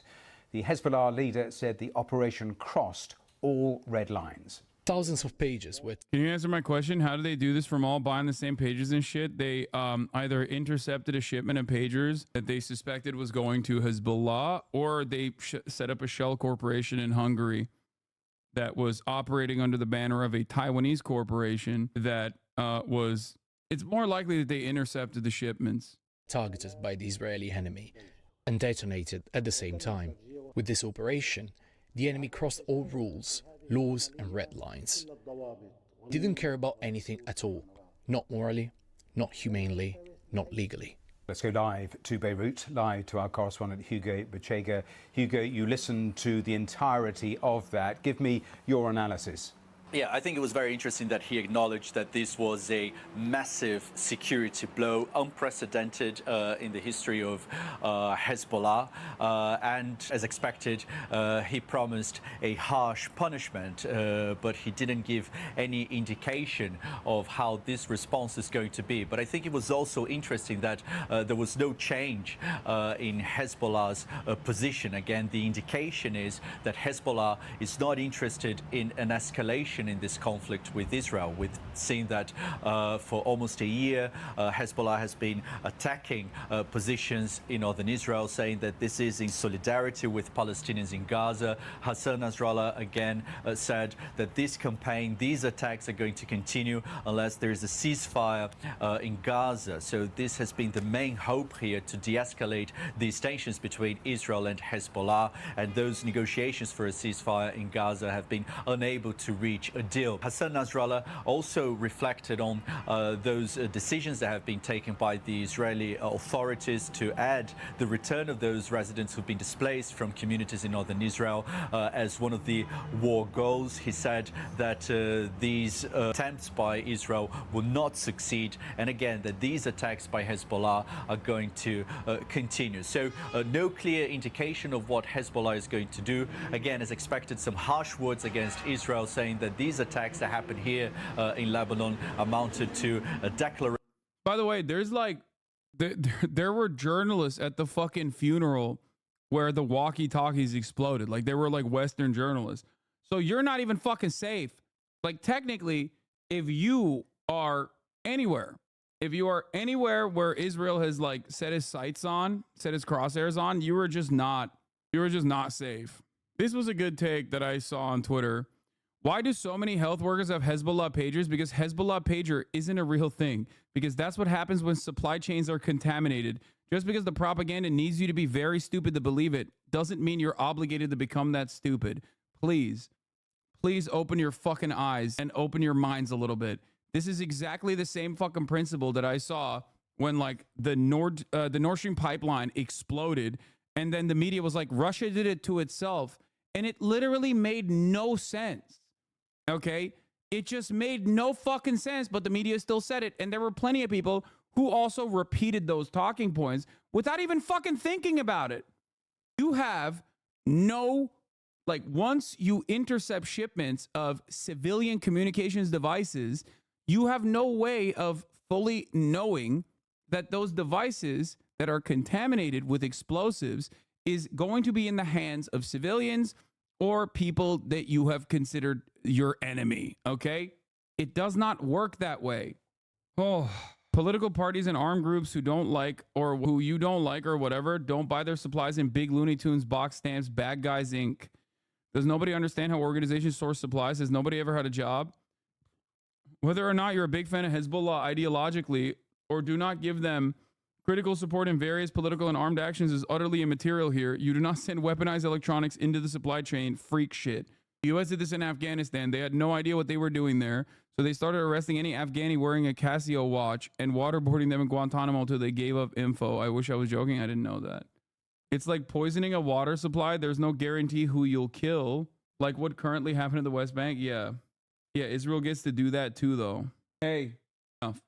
Let's continue. Declaration of war. He said it was a massacre, and again reflecting on the suffering of the population here over the last 2 days. Hugo, as you were talking there, we were showing pictures of those Israeli jets that screamed really low over Beirut earlier at the start of that speech. You've been there in the city over the last couple of days. I was talking to someone from Beirut only in the last hour who was saying how different the last 48 hours have felt there. What has it been like? Exactly, and it has been different because we've seen that this conflict has been by and large contained to areas along the border between Lebanon and Israel. And now what's happened in the last 2 days is that this conflict has been felt by the population here of Beirut and other parts of Lebanon. And obviously people here are scared, they're very angry as well because of the extent of these attacks. These are explosions that happened as people were shopping, were with their families at home. Children are among the dead. But again, these are explosions that happened across the country and including in several parts here of Beirut, creating panic in the population. One of our producers received a message from a friend saying that she was replacing her Lebanese SIM card with an international one because he was concerned that her phone could explode. So I think this gives you a sense of the feeling here of how scared the population is after those 2 days of attacks. Hugo, live for us there in Beirut. Thanks very much. Let's continue with this with our chief international correspondent, Lise Doucette, who's here with me. Lise, it was fascinating listening to the different stages of Nasrallah talking there. How weakened is Hezbollah, do you think? Well, of course, he put on a very brave face today, saying that their communications network had not been shattered. But from everything that we have seen and just the numbers alone right across the country, also in pagers and walkie-talkies are exploding also in Syria and in Iran, it is clear that their communications network has been crippled, their confidence has been struck. And also, you heard from Hassan Nasrallah that this was the most devastating, most humiliating blow, unprecedented for them. So yes, they are in many, many ways, they are weakened by it. And the question will be, they will now feel honor bound. And this is what we're hearing from Hassan Nasrallah. He talked about a reckoning. They have to show that they are able and willing to strike back. So there's a lot of Orientalism happening right here. And if you're oblivious to this, take it from a guy who at least is from this part of the world. They're honor bound. This is a violation here. I'll use like terminology from the Western world for you to understand. Okay, bro, you're American. I am, but I'm Turkish as well. And I grew up in fucking Turkey, and Orientalism works in mysterious ways. Right here, when she says they are honor bound, that they're humiliated, she is not talking about this as though this is a sovereign nation whose national sovereignty has been fucking violated and that they have, under international law, okay, an obligation and a right to respond and retaliate. Okay? Oh, they're just like, barbarians who are honor bound to basically fucking retaliate that because they're humiliated and scared and worried. And not that this is a political organization and a political movement that also has facets in like civil governance that would be understandably frustrated by the sovereignty of their nation being violated by their southern neighbors. Okay? It's ridiculous. And some of our colleagues who follow his statements really, really closely are saying that what's different in this speech this time, we've had many defiant speeches from Hassan Nasrallah since the events of October the 7th and throughout this rising tension along that Lebanese-Israeli border, that he always says when they're struck in the aftermath, we reserve the right to respond at an appropriate time and place. This time, he warned Israelis, you will not just hear the response, you will see it this time. Well, that's interesting, and interesting that you pick out those words. What do you make of Israel's strategy, the sorts of decisions that have been made over the last 3 days, adding a new war aim, we saw that Sunday night, then talking about a new phase of the war, then moving troops to the north of Israel? Yes, there's been a steady drumbeat, isn't there? The eve of this, what has to be called a mass casualty attack, even though Israel says it has pinpointed, as we've been reporting ever since they happened, it was very indiscriminate. They went off in markets and fathers' hands when their children were close by. Well, just before that, Prime Minister Netanyahu and the Security Cabinet added to their war aims the return of 60,000 Israelis from the communities along the Lebanon border, returning to their homes. They have been living as displaced people ever since these tensions started rising in October. Then we had the pager count. Whether that was coincidence or not, there's a growing view, Matthew, and I'm sure you've reflected it on the program, that it was a kind of a use it or lose it moment, that some Hezbollah operatives understood that something was wrong with the system. Israel had to use this weapon, in other words, or else they would lose this kind of tool. And yet again today, even with the buzzing of the aircraft lower than ever before, there's this constant message from Israel: we know where you are and we can get you, even in your hands. And only in the last 10, 15 minutes, we've seen Antony Blinken. This time he's in Paris. He's been shuffling around both the region and other Western capitals, again asking, pleading for a de-escalation, but every step is the opposite of that. Where is diplomacy, do you think, within all of what we're seeing? Well, Amos Hochstein, who is the envoy... I wonder who's doing the de-escalation. And I wonder who's the one who needs to de-escalate. I just can't seem to place I just can't seem to figure out. Like, Anthony Blinken could say, we need to de-escalate all day, every day. But, like, you know, you have the power to get your ally to do that. You're just not using it. For President Biden to work on the Lebanon front, what has been called since the beginning the second front. He was in Tel Aviv when these tensions were ratcheted up, when they added this new Lebanon war aim to their list already, the Gaza list, including, of course, bringing the hostages home. Hassan Nasrallah today made it clear that the border would not be safe and calm, that the residents would not return home in the north of Israel until there was a ceasefire in Gaza. That is the view of Hezbollah. That's the view. So serious question. For those of you who are like just now paying attention to this, like, doesn't this kind of feel like Israel doesn't give a shit about its own citizens and only uses them as like a talking point to justify its much larger agenda of endless conquest in the region? Oh, we added to our war aims.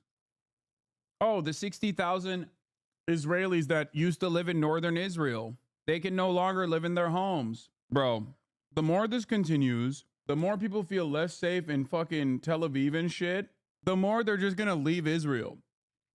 And if you have the opportunity to live in fucking Israel or live in Paris, if you have the opportunity to live in Israel or live in fucking America, eventually you're going to be like, yeah, fuck this shit. I'm going to live in America. This sucks. And when that happens, it's Jover. And it's already happening. Okay?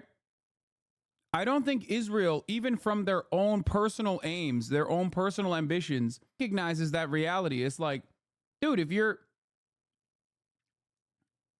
fucking, you know, if you'd rather live in like Boca Raton or Brooklyn or Long Island or fucking Israel, where you might get fucking struck with an Nasrallah hypersonic missile, yeah, I think you would probably choose Boca Raton. So they're cooking their own political aims of like settling all the lands in the region, because the reality is the Haredi population, no matter how much they fuck, there's not going to be enough.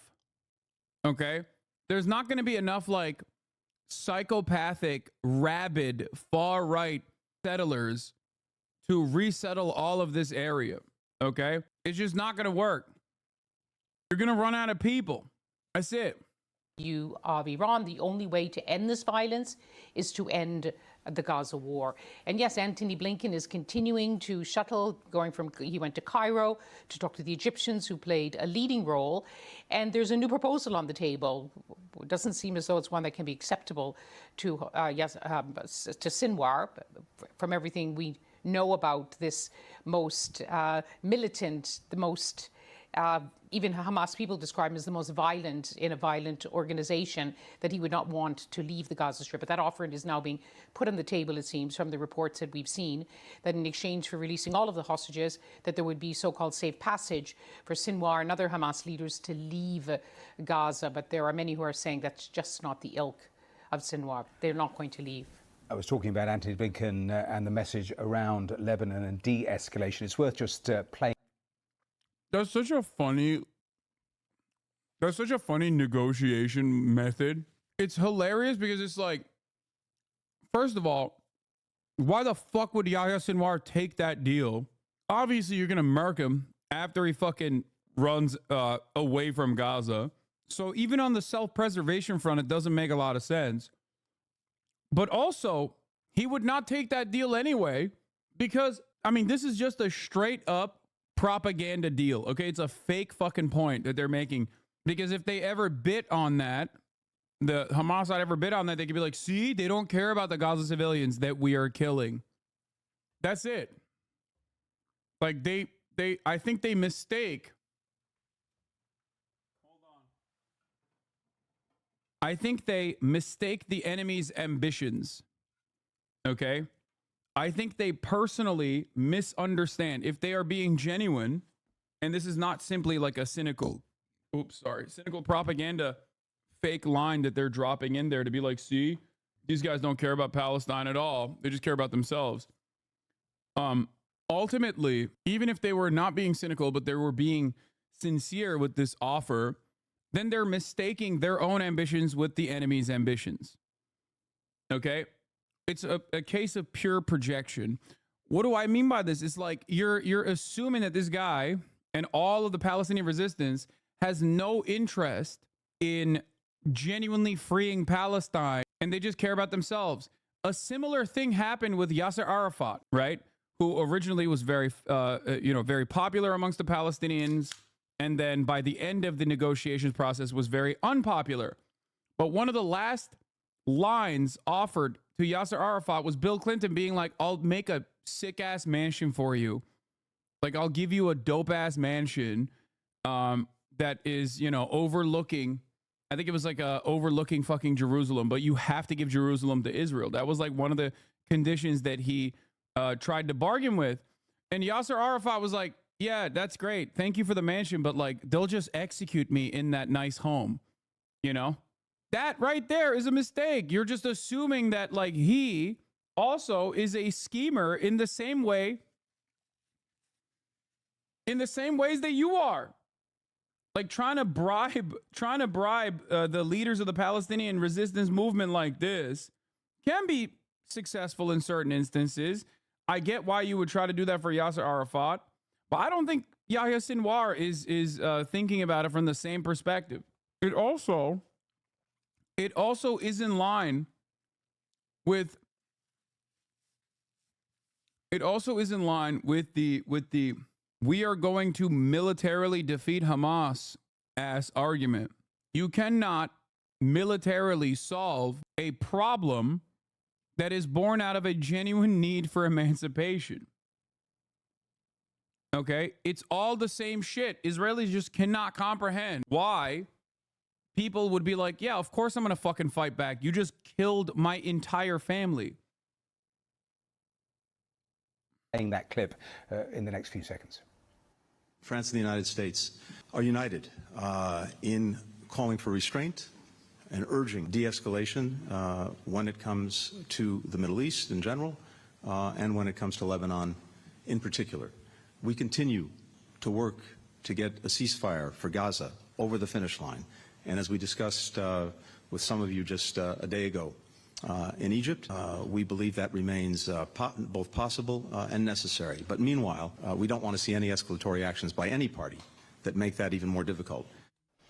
Well, it is an extremely difficult situation at the moment for diplomacy. A final word, Lise, because you have the Iranians also watching. They claim they have... And vowing retaliation. Yes, they have unfinished business, according to them.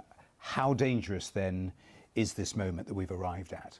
This is the most dangerous moment we've seen for decades in the Middle East, and a region that is all too often plunged into this kind of a violence. There have been many, sadly, for people of the region, many wars, but there has never been this kind of a war which draws in so many players at the same time, and so many players willing to use whatever it takes to get what they want to take. Needs to say. Well, today, former President Donald Trump is in Washington, where he is set to participate in a Fighting Anti-Semitism in America event and address the Israeli-American Council National Summit. Yesterday, he rallied with supporters in New York, where a series... Did this happen yet? I can't wait to hear this, dude.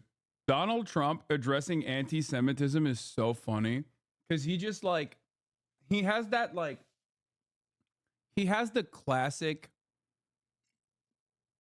like subtle to not so subtle anti-Semitism that like a lot of Americans have, where he'll always just be like, you know, I love Jews. They're great at money. They make great lawyers. Like that type of shit.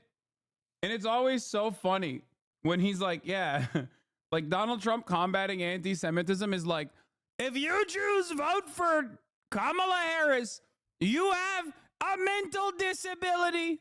Good take, man. That's a real winner.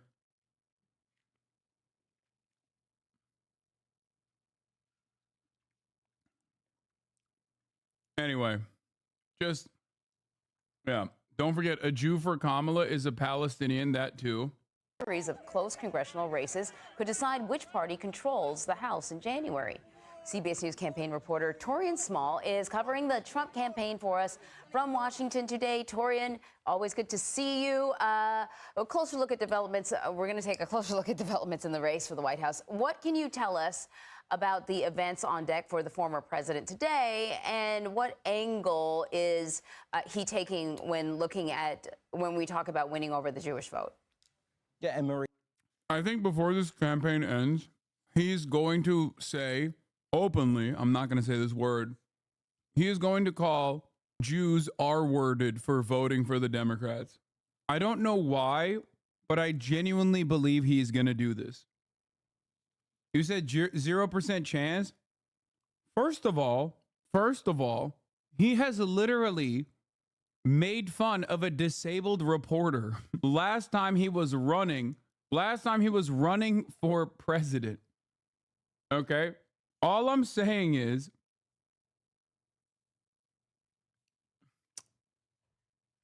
I can see it happening. He already calls them mentally ill. Okay? Or not last time, sorry, when 2016, he literally did that. He was like sounding out and like physically making fun of a reporter. I'm not going to do it, obviously. Yeah, not just verbally mocked him, physically mocked him. How do people that even partially pay attention to Trump think that would be a stretch? Yeah, I can totally see this. I mean, yeah, here, this is what he did. Like in 2016, he did this shit. And I feel like what the fuck's going on? Donald Trump facing new criticism for something he did on the campaign trail last night in South Carolina while defending his debunked claim that he saw thousands of Muslims celebrate the collapse of the Twin Towers here in New York. He appeared to mock a reporter with a disability. Take a look. Written by a nice reporter. Now the poor guy, you got to see this guy. Oh, I don't know what I said. I don't remember. He's going like, I don't remember. Oh, maybe that's what I said. This is 14 years ago. They didn't do a retraction. That reporter, like that motherfucker did that, and then Americans were like, that's the guy. That's my guy. He's my fucking president, dude. That's crazy. this fighting anti-Semitism event and this speech before the Israeli-American Council Summit is really to just draw daylight between the Trump campaign and the Harris Wall campaign's response to the Israel-Hamas war. Trump is trying to clearly define his ticket as the pro-Israel ticket and underscore maybe the influences by some of the more progressive wings of the Democratic Party in response to the future of this conflict. At his rally last night, Trump responded to... I love the media just like completely feeding the false notion that the progressive wing of the Democratic Party is anti-Semitic. Target-rich environment for them, you know. They hate Trump. They love shitting on Trump, and they really hate the left. Good stuff.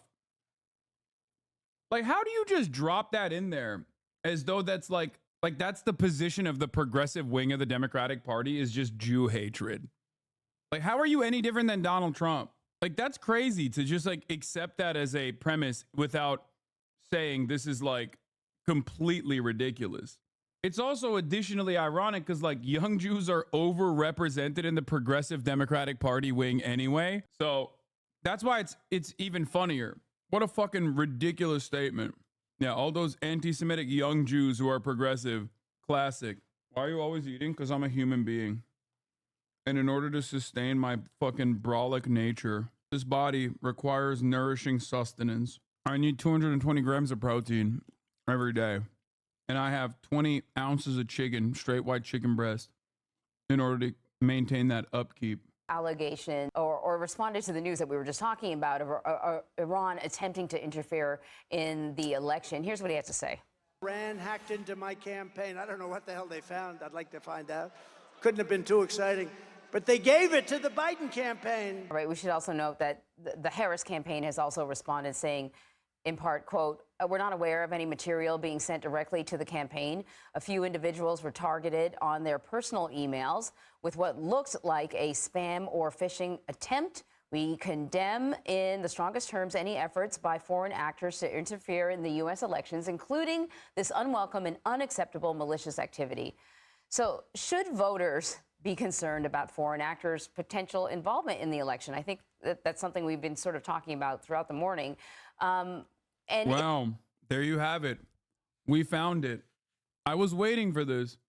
I was waiting, like you wait for the top of the hour ad break. I was waiting for a right-wing fundamentalist that the Democratic Party won't actually accept the endorsement of. There you have it. Because when it's Dick Cheney, they love that shit. But when it's the motherfucking Ayatollah, they're like, no, no. Also, nothing funnier than talking about foreign interference in our elections, you know, and then never bringing up Israel on that conversation. Anyway, here's the 3-minute ad break now. The Ayatollah, like hyping up the fucking Ayatollah is absolutely in line with Dick Cheney. Bro, 220 ounce? No. 220 grams of chicken. I have 22 ounces, like 21.6 ounces of chicken in front of me right now. Okay. Are you referencing the APAC? Yes. But not just APAC, just like any number of different versions of the Israeli lobby and influence operations that currently are happening every day of the fucking week. Is this setting the stage for Trump to, I don't know, suggest that maybe the election was rigged? Anne-Marie, the Department of Homeland Security has been sounding this alarm since the summer, really. Outside of some of those issues that your last guest just discussed with you, they specifically talked about the potential influence in this election by foreign actors through the use of AI-generated content. As we just heard there from the former president, it's likely that he will invoke these hacking attempts by foreign actors as, you know, he continues to sow doubt preemptively about the results of the 2024 presidential election. All right, Torian, thank you very much. Now to new concerns about election security. U.S. intelligence agencies accuse Iran of hacking the... I mean, this is such a good fucking opportunity for the Dems to literally just turn around and be like, we never got this material, but even if we did, we would never use them because we're not the Trump administration with, like, you know, Russian hacked materials. That's it. Just say that. You know what I mean? That's all you got to do to communicate in a way that is like politically advantageous for you. In another way that is like politically advantageous for you, you could just be like, yeah, we would never do that because we're not the fucking Republican Party. Feel me? Oh my God. No one gives a shit about anything I'm saying right now. They're still talking about how people are eating 220 pounds of cock every day in the chat. Sometimes I like to think we're a community of like-minded adults who are responsible. And in these moments, I realize, nope, that's not the case at all. Not even a little bit.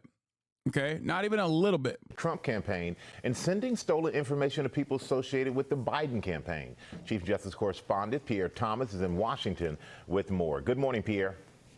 Michael, good morning. Intelligence officials in Microsoft are warning that foreign enemies are intensifying their efforts targeting this year's election, and there's new evidence of just how brazen Iran has become. This morning, the FBI, Homeland Security cyber officials, and the Director of National Intelligence with a disturbing new claim about the Iranian government's secret effort to target our election, accusing Iranian hackers of stealing non-public material from former President Trump's campaign and then sending it directly to individuals associated with President Biden's campaign. The joint intelligence statement makes clear that the stolen information, which was sent in the form of emails, was not solicited by any Biden campaign official, and there's no evidence they responded. Wow. But overnight, that didn't stop former President Trump from raising questions and his campaign was quick to demand more information about how the Biden campaign responded to the hack, which took place earlier. I don't get it. Like, if Iran wants this shit to be like public knowledge, like opposition research, they should probably not send it to the fucking Harris camp or the Brandon camp, because those guys are pussies. They'll never use it. You got to fucking WikiLeaks that shit, dude. Try to get it out there through other means. Tonight. Yeah. I know JD Vance wrote a 2012 blog about how the GOP is mean to immigrants. Whatever you do, don't talk about AIPAC. No. Would you take it? If I had the legality of the situation is it's on shaky grounds, right? I don't think I would openly admit to taking such a thing. Like, I would not even petition it, because I feel like even petitioning it is probably illegal. And we know how the American government treats people, whistleblowers specifically. You would get arrested, lol? Yeah. Just go the Tim Pool route and get that bag, baby. It doesn't work that way. There's a difference between cutting propaganda for a foreign adversary and getting paid to do so versus seeking out non-public information that foreign adversaries hacked and achieved by, foreign adversaries gathered by hacking a political campaign. What is this?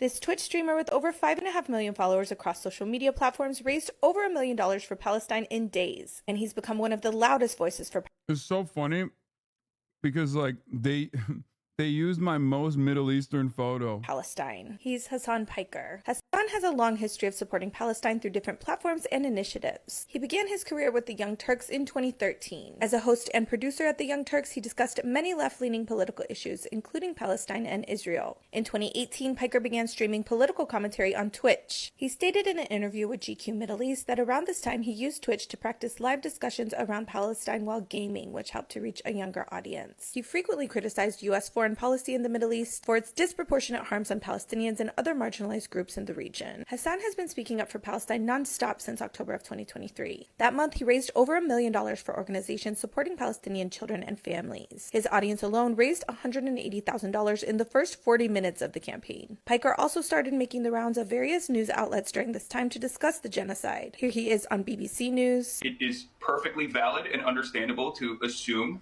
to make the reasonable assessment and reasonable assumption that the Al Ahli hospital was bombed from either an Israeli airstrike or new information coming from forensic architecture shows that it could have possibly been an artillery strike as well. And on Piers Morgan Uncensored back in October. There's no electricity in Gaza. Internet is patchy in Gaza. There's no food in Gaza. There's no water in Gaza. This is all by design. This is because Gaza is under a brutal blockade, a brutal occupation by the Israeli government. In March of 2024, Hasan participated in a pro-Palestine rally in Australia. And in April of 2024, he returned to Piers Morgan Uncensored. Listen to what I'm saying, and you will understand, perhaps, what I'm trying to imply here. That's very patronizing. Utilizing the hostages. Yeah, I am being patronizing. I don't know who the fuck you are, and you're over here chirping all the way from London about Palestine and doing a both sides are fine type bullshit. That same month, he ordered over $800 worth of pizza for pro-Palestine protesters at UCLA. Piker co-hosted the Creators for Palestine livestream event in May of 2024, which raised over $1.35 million for the Palestine Children's Relief Fund. And in August of 2024, Piker was reportedly kicked out of the Democratic National Committee after making the following comments. Only having Israeli victims and their family members be held into question while Palestinian and pro-Palestinian people are getting beaten out. Okay, they're literally the delegates themselves that dare bring up the Palestinian casualties get booed, they get humiliated, they get kicked aside. It is ridiculous. Okay. Hasan has been consistently targeted by Zionist organizations and individuals like Drew Pavlo, who started a petition to have him deported from Australia due to his pro-Palestine advocacy. So if you're wondering which public figures support Palestine, I bet that little creature loves being mentioned next to my name. W vid chat. W. Let's see the comments. I think this is a new video. This is a relatively new video. It doesn't have a lot of comments yet. All right, let's continue. The summer before Biden dropped out of the race. They just released a report confirming that Iran actors hacked into the Trump campaign's email accounts and in turn sought to give the hacked materials to the Biden-Harris campaign. The Harris-Walsh campaign quickly responding, condemning any kind of foreign election interference. They said they cooperated with law enforcement. Except for Israel, except for Israel, except for Israel. Come on. We hate foreign election interference, except for Israel. When Israel does it, we love it.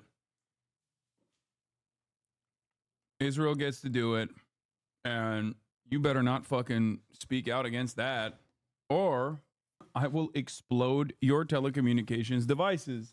Just saying. You fucking better not, dude. You better not even think. You better not even think about it. As a matter of fact, oops, you're thinking about it. You're thinking about it right now. Sorry.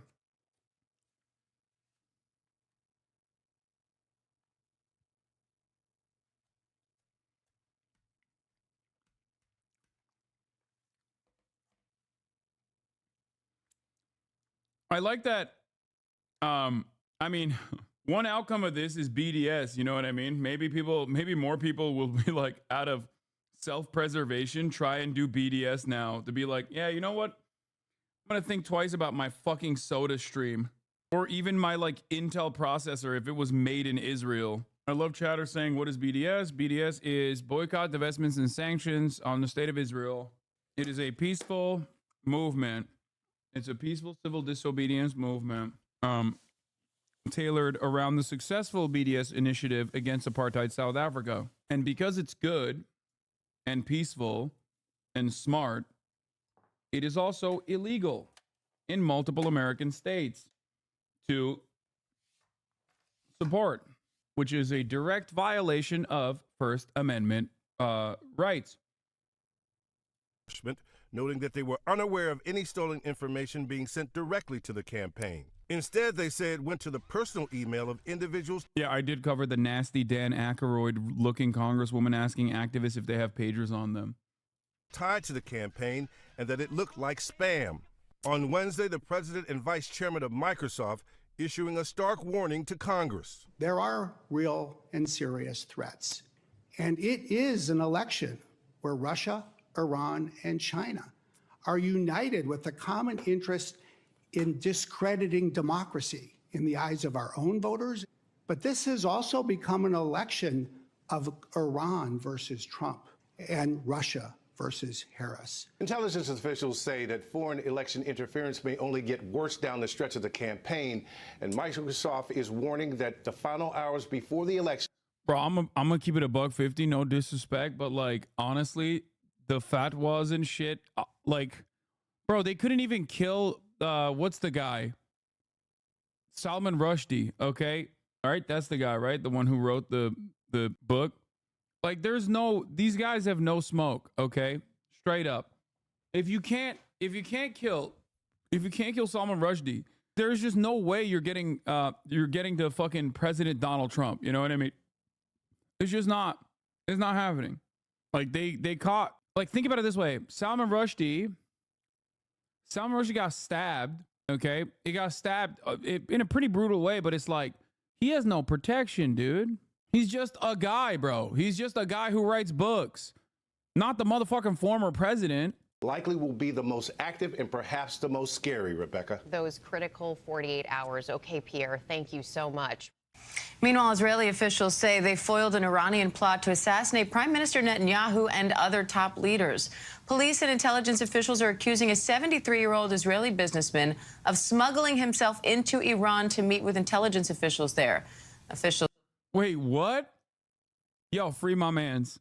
Free my mans. Boo. Boo. Free my mans, boo. Hey, dude, have fun at TwitchCon. Thanks, man. Say the alleged plots were intended as retaliation for the assassination of Hamas leader Ismail Haniyeh in July.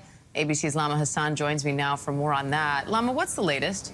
Yeah, so all we have at the moment, Diane, is a statement that was released by Israeli. Bro, free all the political prisoners, bro. J6ers and Ryan Ruth and this guy, okay? Free all the political prisoners, big dog. I'm done. Okay? I'm done. That's right.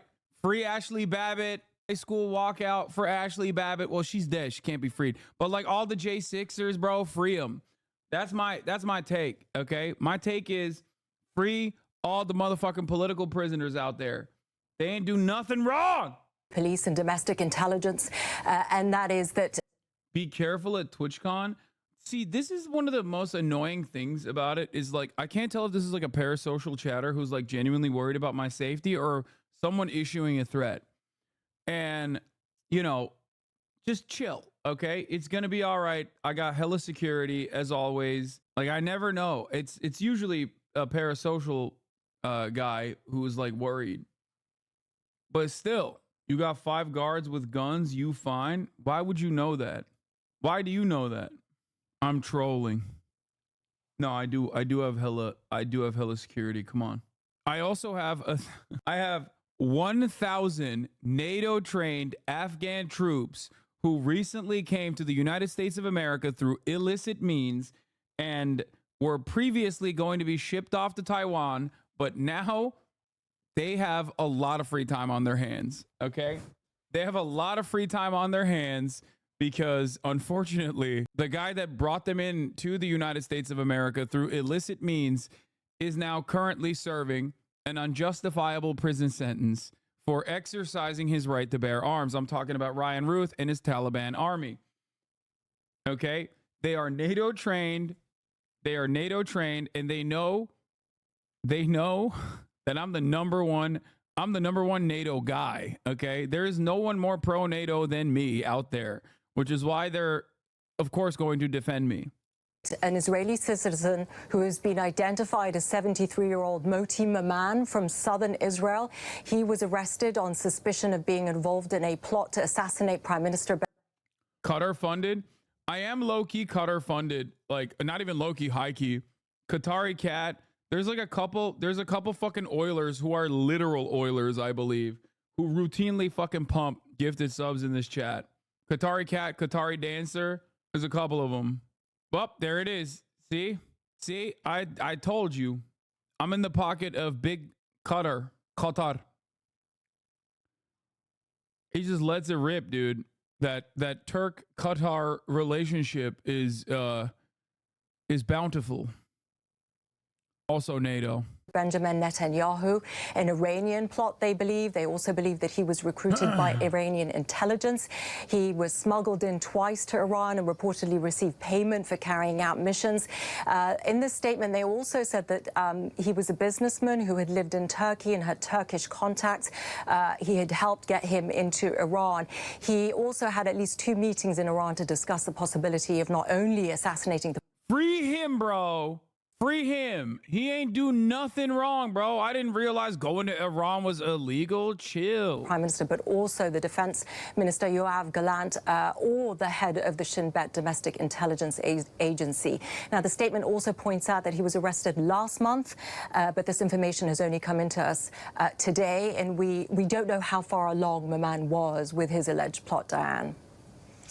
So what could this mean in terms of escalating conflict in the region? So, Diane, we know that this arrest comes during a time when tensions are increasing in the region, but it also comes during a time when the Prime Minister is being attacked politically, with protesters calling Netanyahu a war criminal. But it's hard to see how this will affect the increasing tensions at the moment, but perhaps this will ratchet things up with Iran, given that Israeli police believe that this was an Iranian plot. And what are the next steps in this investigation now, Lama? So we understand that he will remain in custody. His detention to be extended was approved. His lawyer said that his client had greatly assisted Israeli security services, but erred in judgment with his business dealings. And in the meantime, the Israeli security agency says that they will continue their efforts to monitor Iranian activities that are aimed at recruiting and operating Israeli agents and thwarting them. Diane. All right, Lama Hasan in London, thank you. In this heated political climate, members of parliament are becoming used to being followed, questioned, and taunted. When you voted non-confident tonight, if it came up, corrupted bastard. Want to say something? What? Want to say something? You want to say nothing? Who said that? You got something to say? But for NDP leader Jagmeet Singh, this video is amazing. I do want to say one thing about the Shin Bet. Shin Bet can suck my fucking dick Okay. They have none of this smoke, going back to the previous story. They have none of this smoke when it's fucking like Yitzhak Rabin being assassinated out in fucking public. But, oh, God forbid, there's an assassination plot on Benjamin Netanyahu. Like, y'all fucking suck, dude. You suck, okay? You literally had a prime minister get clapped, okay?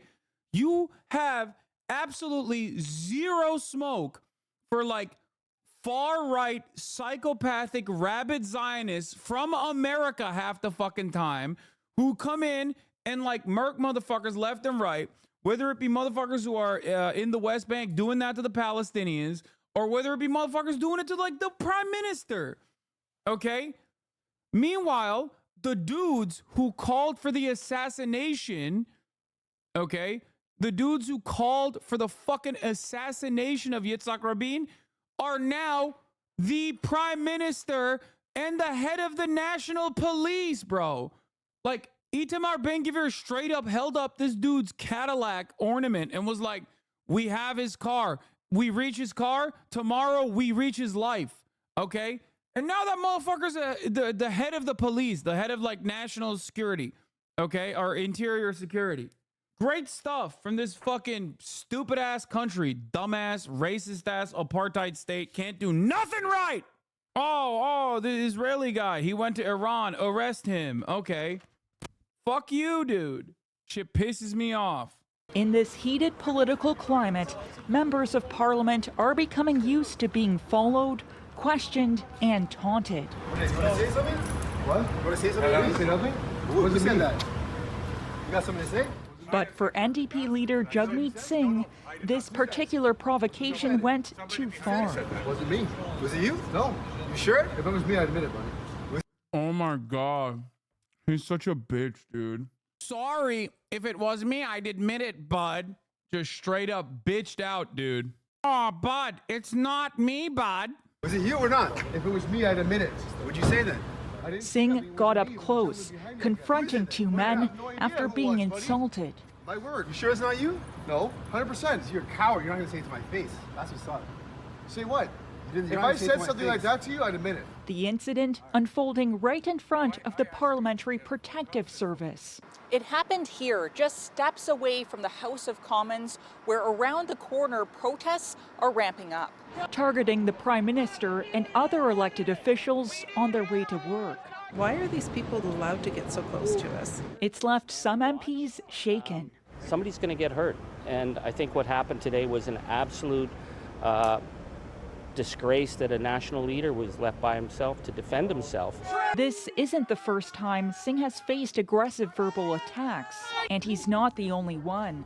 The Deputy Prime Minister, part of a growing number of Canadian politicians facing hostility. They're right to be there. Still, most MPs say demonstrations should continue, as long as they remain peaceful. It's a difficult balance because I want the parliament to be the people place also. But it's the people at the center of our politics, increasingly facing confrontations as part of their public life. Olivia Stefanovich, CBC News, Ottawa. Late tonight, Jagmeet Singh released a statement saying some of the protesters have been spewing hate, writing in part, "I believe everyone should feel safe walking our streets. I believe we need to stand up to bullies and shut down hate. Canadians believe." Jagmeet don't need security to square up. Shame he's a lib though. Yeah. He's brolic, dude. I mean, he's cool. I just wish he was way more aggro. I mean, he's just, borderline lib, but whatever. Not even borderline. He's just a lib. I was just being nice because, that's a friend of the show. What? Jagmeet lore. Falun Dafa is good. In solidarity with Falun Gong as they celebrate 20 years. Man, that's in fucking 2012, dude. Chill out. He didn't know any better. Who fucking key searches Jagmeet Singh Falun Gong? He don't got no internet, bro. Don't worry about it. It's kind of sad to hear you say that when he brought pharmacare and child daycare and your politicians are debating whether to remove your overly expensive medical care. Oh, I haven't caught, I'm not up to speed with the latest and greatest of the NDP. I just remember every time I cover it, they are oftentimes far too conciliatory to the liberals in general. And that while the NDP every now and then does some good things, ultimately they are, you know, they're far better than the American Democratic Party. That's not even a question. But it's not necessarily moving or pushing the needle. Anyway, NDP are libs, though. They aren't even pro-environment anymore. Okay, then why are you fucking talking shit? I guess you weren't. You were just stating facts. It is pretty crazy that, like, the NDP, under normal considerations, is liberal, like very liberal, and is doing, like, basic necessity social democratic pushes for, like, expanding dental care, things of that nature, right? Like, that's a solid part of their platform. And obviously, like, that is considered far too fucking radical. Even that is considered far too fucking radical. The West has fallen, okay? It has nothing to do with, like, gay people or whatever the fuck dumbasses think, and it's just entirely captive to capital interests. I don't know what else to say, man. No fucking politician will just, like, sit there and in the bravest way possible advocate for things that are absolute necessities for survival. Not gonna happen. Spilled a little bit of Diet Coke, but luckily not on my keyboard, and actually a very small amount. Even lifting each other up, not tearing each other down. Thank you, Mr. Chairman. Man, I love our chairman. I mean, people have called the chairman many things, different adjectives over the last 2 years, but I admire his courage. I mean, literally, as Donald Trump is running away from Project 2025, trying to put as much distance between him and Lawmakers get in a heated exchange during hearing about immigration. Jared Moskowitz. I can't stand Jared, dude. I can't stand this motherfucker. Project 2025 because the American people know it's toxic, but not our chairman. No. Chairman, with all of his wisdom. He's so fucking libbed up, dude. He is such... Oh my God, he is so fucking libbed up. He is... Features Project 2025 in the hearing, one of our last hearings, right before the election. I mean, if the Trump campaign is listening, here you go. Project 2025 in a hearing. I'm sure they're real happy about that. But, you know, Project 2025 wants to get rid of NOAA, wants to get rid of the national... He's the #1 Israel fan. I don't think he's the #1 Israel fan. I think it's the... what's the dude? Fuck. I mean, first of all, you got Fetterman. That's #1. You got Brian Mast. Oh my God. There are so many, like he loves Israel for sure. He does. But he is far from #1 in the American Congress. You got Joe Biden. You got Richie Torres. You have Debbie Wasserman Schultz. You have, obviously, like, you know, we already covered Brian Mast. I think Brian Mast might unironically be #1. Dude, it is crazy. Like, Brian Mast is not even fucking Jewish, bro. He served in the IDF. He literally was like, I love killing children so much that, like, I will serve in the IDF. And the IDF was like, dog, you got no legs. What the fuck are you talking about? He was like, just give me the uniform and let me thrive. And they were like, okay, here, just, I don't know, you'll pack fucking med kits or something. And he was like, I don't care. As long as a brave child killer is actually... No, Brian Mast ain't Jewish. No, dude, he's fucking... Brian Mast is like Catholic, dog. What are you talking about? Y'all didn't know that? Brian Mast is a Catholic American military veteran who got his shit blown off in, I think, Iraq or Afghanistan. Okay? Then he was like, I love baby murder. I can't do enough baby murder in the American military. I'm going to go and look at, like, he like Googled it. He was like, who was the #1 baby murdering military? And he was like, oh, Israel. Okay. Fly my ass out there. He went, I'm telling you, he went out there and was like, can I please serve? And they looked at him and they were like, dog, you have no legs. What the fuck do you mean?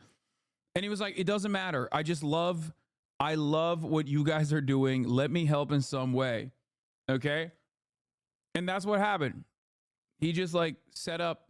He's Mexican. Okay. I knew he was Catholic. I didn't know he was Mexican. Yo, stop slandering my Catholic shame lovers. He's straight evangelical, isn't he? Wait, he doesn't actually have legs? Dude, what are we talking about, dude? Here, look, bro. Look. I guess he got that half off. You know what I'm saying? I think one of the funniest things, I think it was the Throwing Fits boys who said it. Like, people were talking about like how he shows his legs, and someone was like, bro, that's a fit. Like, those are fucking, them shits are like 4,000 a pop, you know? I'd be showing it too. Like, that's technically a fit. And I still think about that. Like, that's drip. That's technically drip, bro. Actually, they're calling him Mr. Put That Shit On. Yeah, I mean, look, it is technically drip. Bro got deployed without the legs. No, that's what I'm saying. Like, yeah, he did. Another Brian Mass drip lord. I mean, obviously, like, the other thing is way better than this.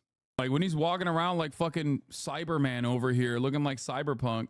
I bought his legs in a bazaar. I have them at home in a glass case. Why isn't his shirt iron? That's a good question. Because you know that shit, it got no use anyway. That shirt has one utility. Anyway, another really funny Brian Mass moment was when he was chirping about like fucking turning on the sprinklers at college campuses. And someone was like, not everybody's legs rust, bro. Chill. There's a lot of good stuff here. He's a fucking ginormous piece of shit. I mean, a monstrous piece of shit. Okay? He just absolutely sucks. Half metal alchemist. You know, when he got his prosthetics, he was like, yeah, I was 6 foot. Oh, I never thought about that. Can you get that?